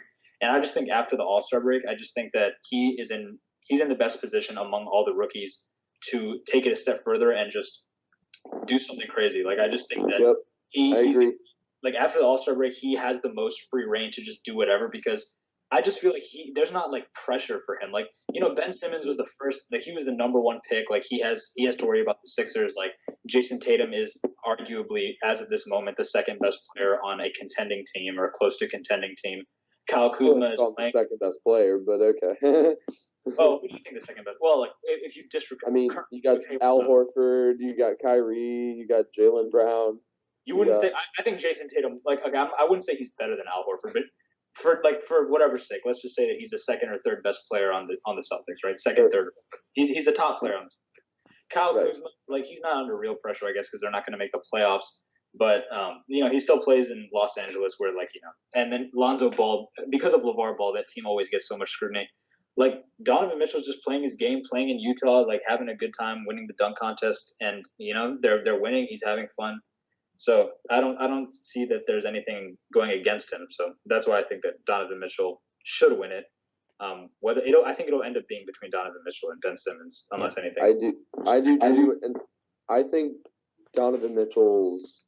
I don't know. I think his scoring is going to go even further up. No. What's he averaging? No. He's averaging 19.8, I think, points per game. He's way up there right now. And he's just rising astronomically right now. How do you know it's not just a hot streak for him? What'd you say? How do you know it's not just a hot streak? 11 games is kind of a while. 11 games is the NBA season's 8. It's an eighth of the season. He's 19, 4 and 4 if you round up. Yeah, 24 if you round up. But yeah. 19.6 points, 3.5 rebounds, 3.5 assists. He's not as well rounded as Ben Simmons, I guess, but I mean Ben Simmons is also 6'10", getting to play point guard, and regardless of how you slice that, that's going to give you an advantage when you can literally you're literally 7 inches taller than the guy that's guarding you. Exactly. Yeah, and I get 6'4" playing shooting guard, which is, I mean, depending on how you look at it, that's right size and maybe even a bit undersized depending on the shooting guards that you're going up against. So. Donovan Mitchell is, and he's Ben Simmons also, he gets to play with a player, he gets to play with an all-star in Joel Embiid, who's extremely talented, whereas, I don't even really know who the best player on the Jazz is. Yeah. Yeah, I feel that. And I get the point about him feeling too old. It's kind of like Ichiro Suzuki winning the Rookie of the Year in the MLB when he was 30 years old, but yeah. Yeah, I see what you mean. But I'm still sticking by my boy, Donovan. Okay. Then I guess we have, let's see what's next. Oh, we got Sixth Man of the Year. I think. Oh, Sixth Man. Oh, it's got to be Lou Will. Lou Will, yeah. 22 a game off the bench. Sixth Man like Lou Will, yeah. It's in the song. Yeah, definitely. And two bitches and they get along like I'm Lou Will. He's amazing. he could have easily been an all-star coming off of the bench. So yeah, I like Lou Will. Yep. Yeah, so that just leaves Coach of the Year. Oh, that's a hard one. D'Antoni or Stevens? I'm gonna go with D'Antoni. It depends who finishes on top. Like if the Celtics start really performing again, but I don't see it happening. I see I see D'Antoni winning it. Yeah. Or I mean, Dwayne Casey is a sleeper as well if Toronto finishes first in the East. Yeah, I see what you mean. All right, so we want to wrap it up with all NBA prediction teams. Yeah, I think so. All right. So sounds how good do to me. should we just should we just one of us just name all three of our teams at once, or how do you? Oh, are we doing 3 teams? Yeah. Three. Oh, shit. Yo, why don't? Okay, give me. All right, give me how much longer you guys want to talk about this? Because I mean, I am down to discuss this for a while, but I think my mom wants. sorry to brief intermission, but breaking the fourth wall here. But my mom kind of wants to talk to me real quick. But if you guys want to go on about exactly. We'll get started. Dude, I can brainstorm. I'll brainstorm my guys as as I'm gone for a second. Yeah, you go talk to your mom. All right, that sounds like a good plan, and I want to hear what you guys have. Just make sure to put it on mute. We don't want to hear that conversation. Oh man, I'll be downstairs, but okay, I'll put it on mute. All right, see you guys. All right, What an Ryan. idiot. Then No, I I'm guess just kidding. how would you like to do this? Do you want me to just name who my team is? I guess we can go back and forth on like each team. So like you can either like I can do the first team, you can do the first team, or you can do yours first. Or... Okay, I'll go first then. Oh, and by the way, are you getting the not the like you're not getting any commercials with the live stream, are you? Oh no, I am. Oh, okay. I'm getting like all the in between stuff, like the dunk contest with DJ Khaled and like the. All right, so here's my All NBA first team All NBA or All NBA first team. I'm not sure which one is right. But so at the guard spots, I have Stephen Curry and James Harden. Yep. Then for my forwards, I have LeBron James and Kevin Durant, and then for my center, I have Anthony Davis. Oh. So basically, here's my reasoning for it.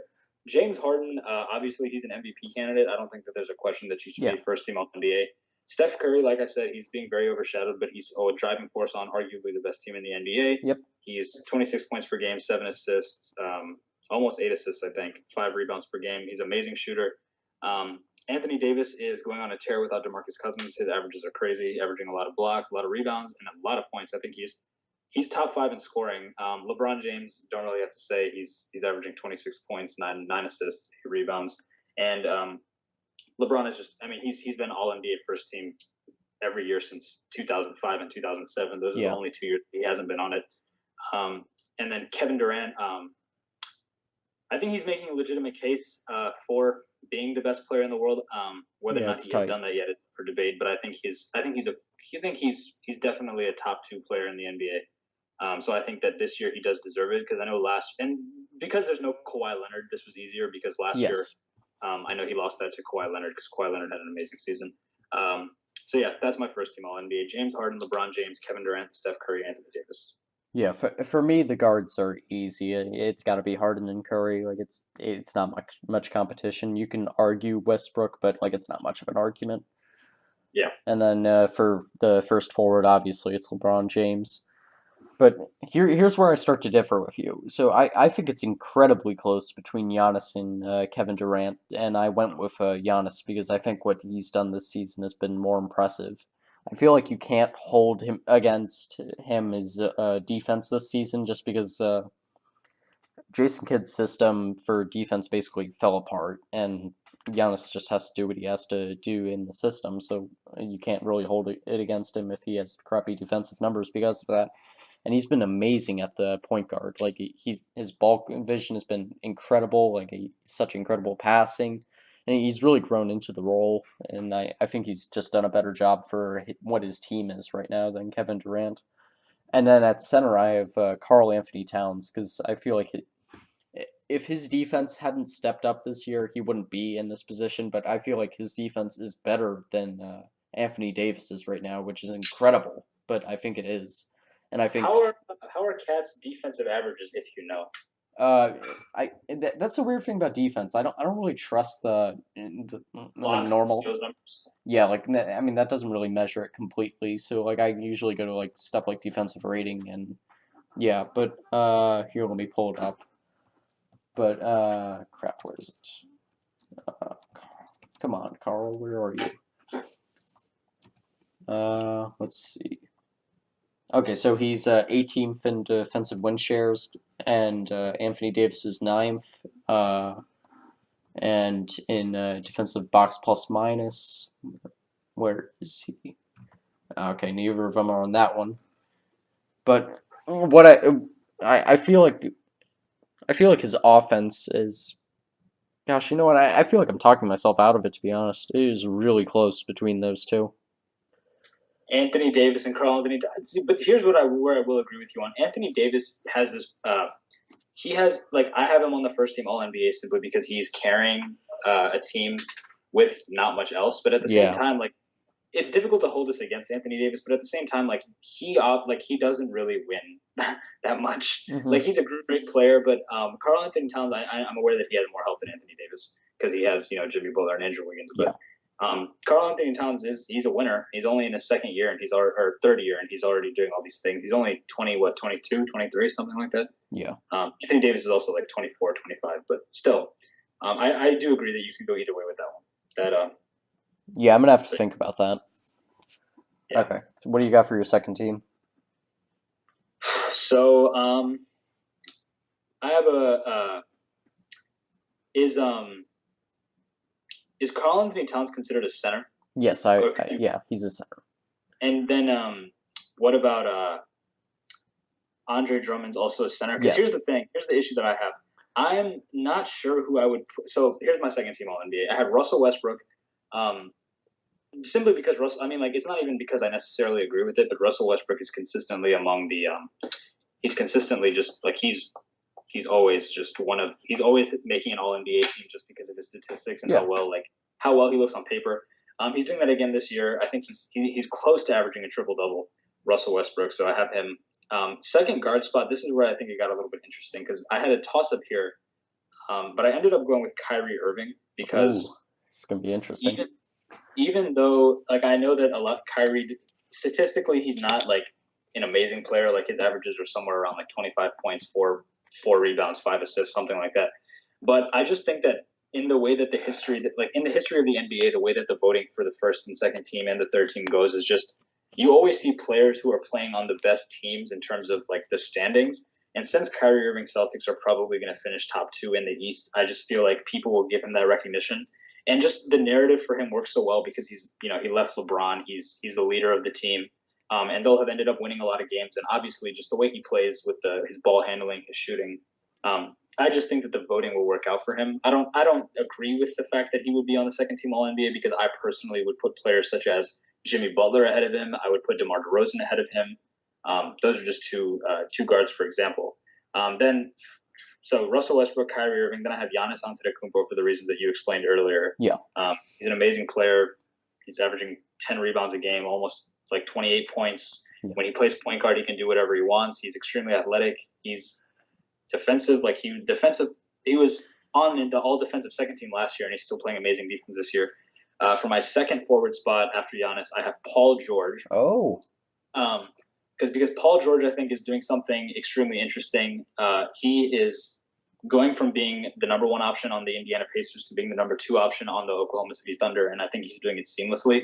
He's averaging 23 points, not seamlessly necessarily, but because of the issues with Carmelo Anthony, but he's averaging like 22 or 23 points per game. He's shooting 43% from 3. I know he threw some bricks up in the 3-point contest last night, but still, he's been playing amazingly. He's been playing amazing defense. I think he's a contender for the Defensive Player of the Year. And I just don't see that many forwards in the NBA that you would put ahead of him.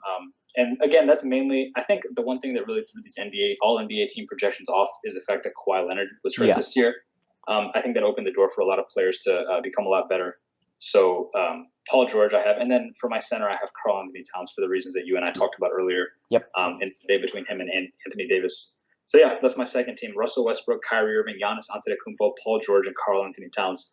When I say the names all together, they sound kind of strange together, but that's what I've got. Yeah, and I think some of the differences that are going to show up here come down to fundamental difference we have between our lists. Like, you actually want it to be a projections, and for me, I treat it as if I'm actually giving out the award, which I don't think creates that much of a difference, but it comes up a little bit with a couple of the players where like someone Yeah, like that's fair. Kyrie would make it, but he wouldn't make it on my list. Okay.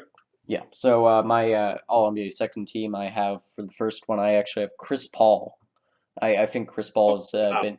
I think he's been huge for the Rockets. He's been awesome on the defensive side, and offensively, he's been very close to where James Harden has been in terms of passing, not really in terms of shooting and playmaking, but he's just been so awesome on defense that it's made up for it. So I have Chris Paul for that reason. Then I have Russell Westbrook, basically for why you said he's been pulling the Thunder ahead of the rest of the West right now. Paul George has been big for them, but I think Russell Westbrook's been bigger. And yeah, to be almost averaging a triple double, even when his usage is down a lot from last year, that's incredible. After that, I have Kevin Durant. I said earlier that it was a toss up between him and Giannis, so yeah, he's been great with Golden State. And then for the second forward, I actually did something interesting. So the way I see it, I see Anthony Davis as a hybrid between forward and center. Do you Because agree? yeah, power forward center. Yeah, he is. I Yeah. agree. So I have him as my second forward, and that opened up a spot for Andre Drummond as center. Okay. Yeah, that's fair. So you say it again. You have Russell Westbrook, Chris Paul, Kevin Durant, Anthony Davis, and then this Andre Drummond. Yeah. Andre Drummond. Okay. Yeah, that makes a lot of sense. All right. Yeah, that I understand that team as well. Yeah. I feel like the reason that I went against Chris Paul, it's not necessarily because I think Chris Paul is still a top 5 point guard in the NBA. I think he's, I think he ranks up. I'm not going to say he's better than Steph Curry now, but I think he's up there around the range of like Steph Curry, John Wall, Russell Westbrook, simply because he's the pure point guard. Still, he plays such good defense. He passes so well, and he's doing something that he's never done before, which is playing with another floor general. That's something new for him. He's shooting the ball more efficiently. He's just doing so many things right, I feel like. Yeah. Okay. And then we have the third team. All right. So and this one's going to be really interesting because I think we're going to start diverging a lot. All right. So I have for my point guard on the All NBA third team, I have Chris Paul. For the reason that I just talked about, he's shooting the ball well, passing the ball well, playing great defense, scoring good points. He's just doing everything I think well. Chris Paul, he's well deserved, and I would just like to see him on the team because I feel like Chris Paul, overall, at the end of his career, I feel like he's going to face a lot of criticism for his lack of appearances in the postseason and his lack of championships and he's never even played in a conference finals. So I think it'll be good for him to rack up some All NBA teams so that he has something to fight for his legacy when he's done playing. So I have Chris Paul on the All NBA third team. As the other guard, I have DeMar DeRozan. Okay. He's having, I think, a fantastic season. He's averaging nearly 25 points per game, 5 assists. And just because of the Raptors and the fact that the Raptors could finish with the first seed in the East, I just feel like he's going to end up being recognized for that. So I have DeMar DeRozan as a second guard. And similarly to what you were saying about Anthony Davis being a power forward and a center, I view Jimmy Butler as someone who's, he's a swingman. Yeah, he's right in between. Shooting guard and small forward. So he's my All NBA third team small forward because he got traded to this Timberwolves team, who obviously they haven't had any success since 2004, and he's gonna be the leader of that team heading into the playoffs. I think he's a top 3 two-way player in the NBA. He plays amazing defense. He's averaging, I think, like 23 points per game, close to 6 assists, I think. And just because he's an amazing two-way player, I feel like he's deserved it. And he's one of the more, I feel like, overlooked players in the NBA. So I think he's very deserving of an All NBA third team. So then for my power forward on the All NBA third team, I have LaMarcus Aldridge. Oh. That's going to be an interesting take, I feel like, here's like not as interesting as one of mine. Yeah, he is carrying the team because Kawhi Leonard is not there, and Kawhi Leonard is a top 3 player in the NBA in my opinion. So if you're carrying a team to the third seed in the Western Conference, which is the more difficult conference, if you're the best player on the third seed in the Western Conference when the West is the harder conference, and the player on your team that's not there is the top 3 player in the NBA, I feel like you need some sort of recognition for that. And like, I just don't. When you look around the league, like there just aren't, like LaMarcus Aldridge is playing extremely well, like 22 or 23 points per game, 8 rebounds per game. He's shooting the ball well. He's doing his stuff in the post, and it's sort of been like a resurgent season for him. And I just feel like it's well deserved for him. I feel like he's played a lot better this season than a lot of people expected from him because his last, and like he just came into this season with a better mindset than he did last year. And I just think that he's outplayed a lot of other forwards this season. And then for my center, this might be an unpopular opinion, but I have Joel Embiid because he is averaging 24 points per game, 11 rebounds, nearly 2 blocks per game. Like I think this Joel Embiid, I think is going to be one of those perennial players who, like, he's going to be like one of the faces of the league for the next few years. This coming generation, he's going to be a top player. I feel like he's going to, be making deep runs in the postseason. And I feel like this is his second year, so this is his time to get started. And in comparison to the other centers, while Andre Drummond, I think, would have been my other choice, the reason that I left Andre Drummond off of the All NBA teams is I feel like Andre Drummond, I feel like he doesn't really, and this isn't necessarily fair, but I feel like he doesn't get a lot of the same like respect that other players do around the league. I'm not exactly sure why it is, but if like you notice, Andre Drummond felt as though he was an all-star snub. And I'm not trying to snub him from the All-NBA third team, but simply because Joel Embiid is a more complete player, I feel like, than Andre Drummond, because Joel Embiid has a lot of moves that he can go to in the post. He can shoot the 3 ball. He can defend like crazy. I remember last year he averaged 2.5 blocks per game in the games that he played. And Joel Embiid is I just think that it's time to crown him as one of the best players in the league moving forward. Because I think that with this next generation coming up, you have players like Joel Embiid, you have Devin Booker, you have Karl Anthony Towns. And I just think it would be a good step to have Joel Embiid and Karl Anthony Towns all on all NBA teams, just to sort of bring in the next era of the NBA. So I have Chris Paul, DeMar DeRozan, Jimmy Butler, LaMarcus Aldridge, and Joel Embiid for my all NBA third team. Okay, that's all really interesting, actually. For me, I have another Raptor at my point guard, but I don't have DeRozan. I have Kyle Lowry. So Oh wow. Okay. yeah, so like the big thing for me was trying to decide between him and DeRozan, and I ultimately went with Kyle Lowry just because I've always had a problem with DeRozan's 3-point shooting, and I know he's gotten it up this year, but I don't think he's gotten it up nearly enough to compete with Lowry and the other guards in the All NBA list. I think Lowry has been an excellent floor general for the team. He's done a great job finding all the players on the passes, and really the Raptors have been doing so well this season, and I think a lot of that has to do with his play and getting all these new young players in. How's the pick and roll been with Serge Ibaka between him? I feel like he's doing a good job there. They've been doing very well. I feel like Serge Ibaka, people have been saying, is having an amazing season this year. Not statistically necessarily, but he's just been extremely effective for them. He's been really helpful in getting wins for them. Yeah, and that's obviously coming from the guard spot, and DeRozan's always been more of an ISO player, so he's kind of on his own there. But yeah, I think Lowry is my point guard for that. So then for the next one, I decided to put Butler at a guard position, and I gave him the second guard spot. I think Butler's been doing an awesome job for the Timberwolves, and I think it's a tough case to make who's actually been the best player for them thus far this year, him or Cat. Like he's been very good. He's like an excellent addition. I think he's leading the league in minutes played per game, so that's really impressive. And yeah, his defense has been awesome for the team. Then for my small forward, I have a really controversial pick, and I don't think anyone's gonna like this one. I have Tyreke Evans.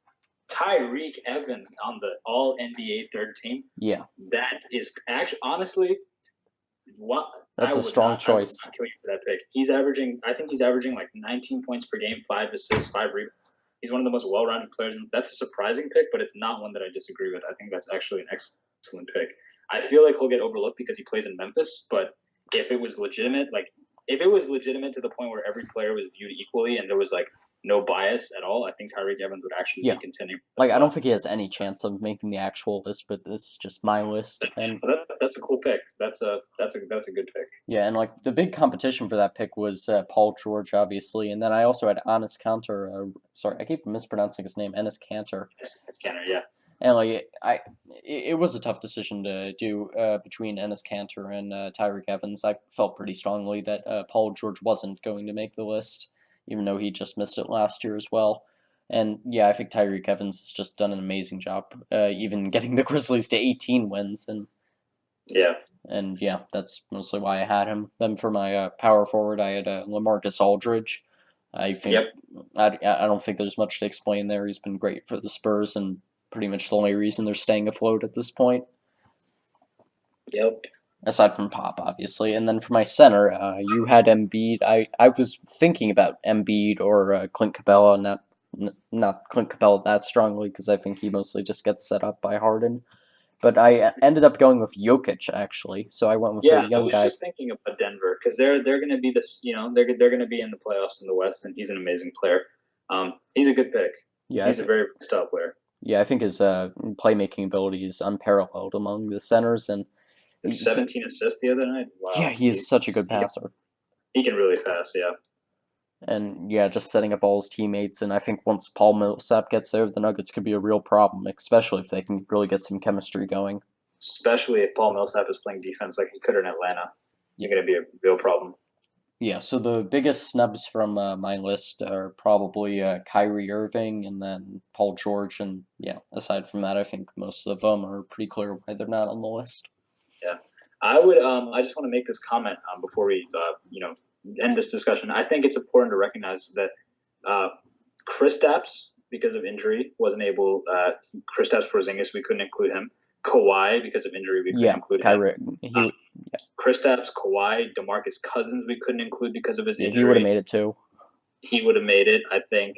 This is sort of, it might be a little far-fetched, but just depending on how the Eastern Conference would have played out by the end of the season, I think Kevin Love, I don't think that he would have made it necessarily per se, but had he played really well in the second half of the season after the All-Star break and he never gotten hurt, and he consistently averaged 20 and 10, I feel like some people could have made a case to put him on the third team, Aldridge, just because of shooting percentages and things like that. So yeah, those are just some players to consider because of injury. And then I wouldn't have put John Wall in an All-NBA team, but people who like him a lot maybe think that he is deserving of that. I probably put it. It's interesting that injuries made such an impact this year on the All-NBA teams. Yeah, definitely.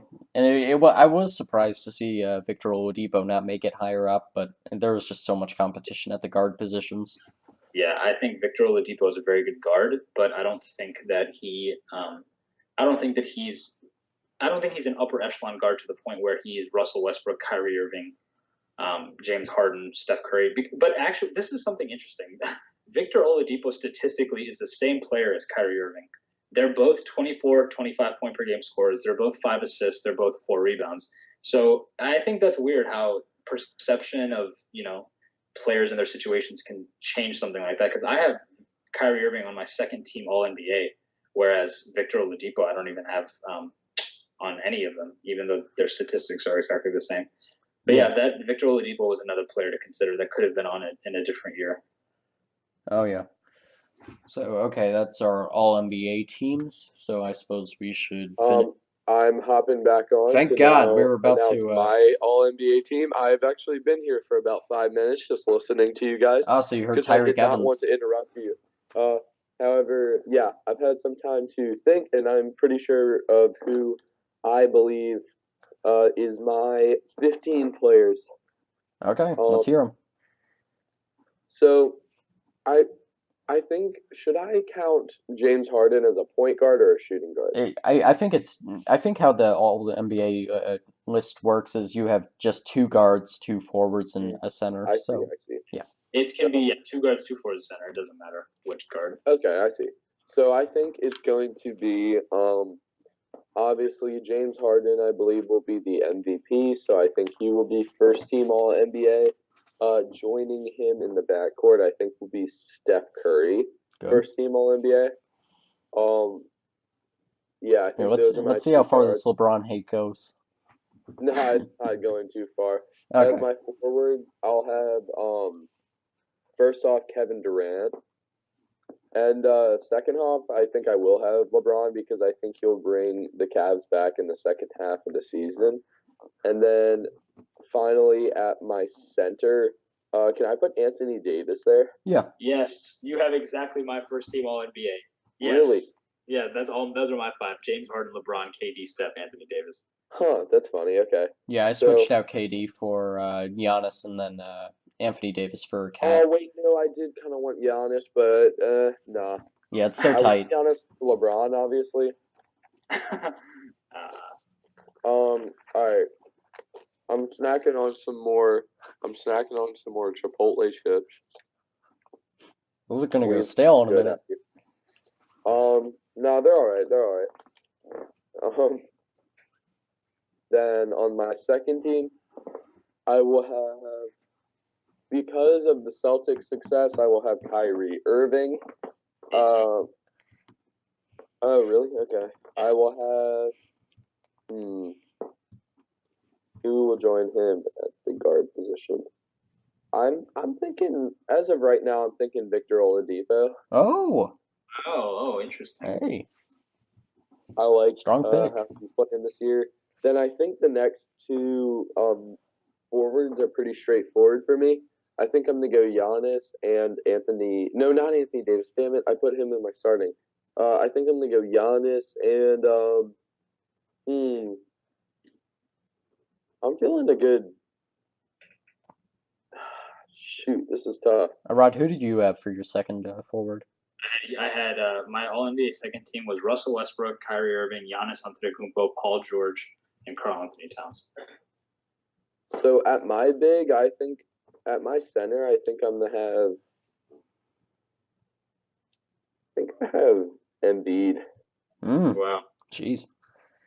Second team, yeah, why not? I'll take Embiid, and I'll take Kyrie and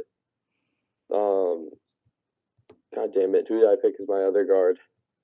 Oladipo, Kyrie and Oladipo, and then I'll have Giannis, Embiid, and I'll have Jimmy Butler has done a really good job for the T-Wolves. Yeah.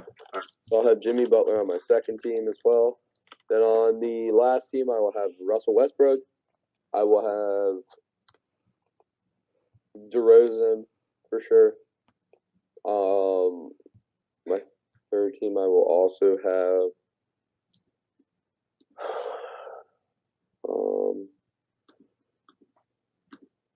I think then I'll have Paul George. He's had a pretty good all-around season. Then probably LaMarcus Aldridge and Cat? Karl Anthony Towns. Yep. That's Zach, I that's think my. you and I have all the same players except two. That's funny. The only player that I have that you don't is Chris Paul. Yeah. Oh, that's a strange one. Yeah, and you switched him for Oladipo. Yeah. I like Oladipo, man. He is deserving of something this season. I think it's interesting that you have Victor Oladipo on the second team and Westbrook on the third Yeah, team. I found that interesting too. Yeah. Yeah, I guess. I don't know. Oladipo's carried his own team more. I don't know. So let's do the math. You know, the Pacers are the fifth seed and the Thunder are the fifth seed, but Westbrook has Paul George. So. Exactly. Boom. Yeah. Oladipo's better. That's a joke. You know, and by the way, for anyone talking about conferences and all that. Yeah. Okay, so that's the all NBA teams. I think we're almost done here. I think we'll just talk about our expectations for the second half, what we want to see, and let's see, anything else. Yeah, I think that'll be pretty much it. So, Aradh, what are you hoping for in the second half? So I am hoping for three things above all. I'm hoping for I'll say four things. I'm hoping for the Raptors and the Celtics to make legitimate strides to winning the East. as in winning lots of games, playing really good defense, and showing that they're not. And the Raptors specifically, I'm looking forward to them showing that they're not going to be psychologically owned by LeBron for like the however many straight year. Secondly, I'm looking forward to Donovan Mitchell. I want him to cement that he's going to be the Rookie of the Year over Ben Simmons. And then lastly, I want the Houston Rockets to cement themselves as a prohibitive favorite in the West over Golden State. Even though that's going to be extremely difficult, that is what I would like to see happen. So yeah, I like it. The East switching up at the top, Donovan Mitchell establishing himself, and Houston establishing themselves. Those are my top three things. Yeah, what do you got, Zach? So I think I'm looking for Harden to continue to impress and finish out his MVP reign. And I want him to add a couple more really impressive like stat lines to what he's already done. I'm looking for Oladipo to increase his play to keep the Pacers going because I think the teams are just getting more competitive in the East. And I think they'll drop out if Oladipo doesn't keep pace or increase it. He's doing phenomenally so far. But yeah. And then lastly, I'm just looking for an NBA Finals that does not include the Cavs or the Warriors. So I'm looking for teams to step up and cement their spot over those two powerhouses. Okay. So that's what I'm thinking. So what I'm looking for the rest of the season is to have the East continue to overperform its expectations. I think it's been really nice so far to see the bottom half of the East be really strong. I've loved to see the 76ers finally get the process to pay off. I love the Heat this year. Pacers have been awesome, and the Bucks, if they can keep on their roll, that'd be great. Additionally, I really don't want to see the Celtics in the finals, so I'm crossing my fingers hard for that. I think they've had enough times in the finals. And yeah, same with the Lakers, but I don't really have to worry about that right now. And then also, I really hope that Rudy Gobert can get back in stride and go back to being the Defensive Player of the Year that we all know he can be. And then I had one more thing. What was it? Oh yeah, and the Timberwolves. I hope that the Timberwolves don't regress at all, and that they and the Nuggets can really play to their talent. Any closing statements for you guys? That. Nope, no more really. Okay. Well, you guys hang around afterwards. I want to talk to you about all of this. But if you guys enjoyed what you listened to, if you managed to stick around for 3.5 hours of NBA coverage, well, I appreciate you, and I hope you appreciated this podcast enough to give it a review on iTunes. You know, it helps out. 5-star rating all the way. And yeah, thank you guys for listening, and have a good one.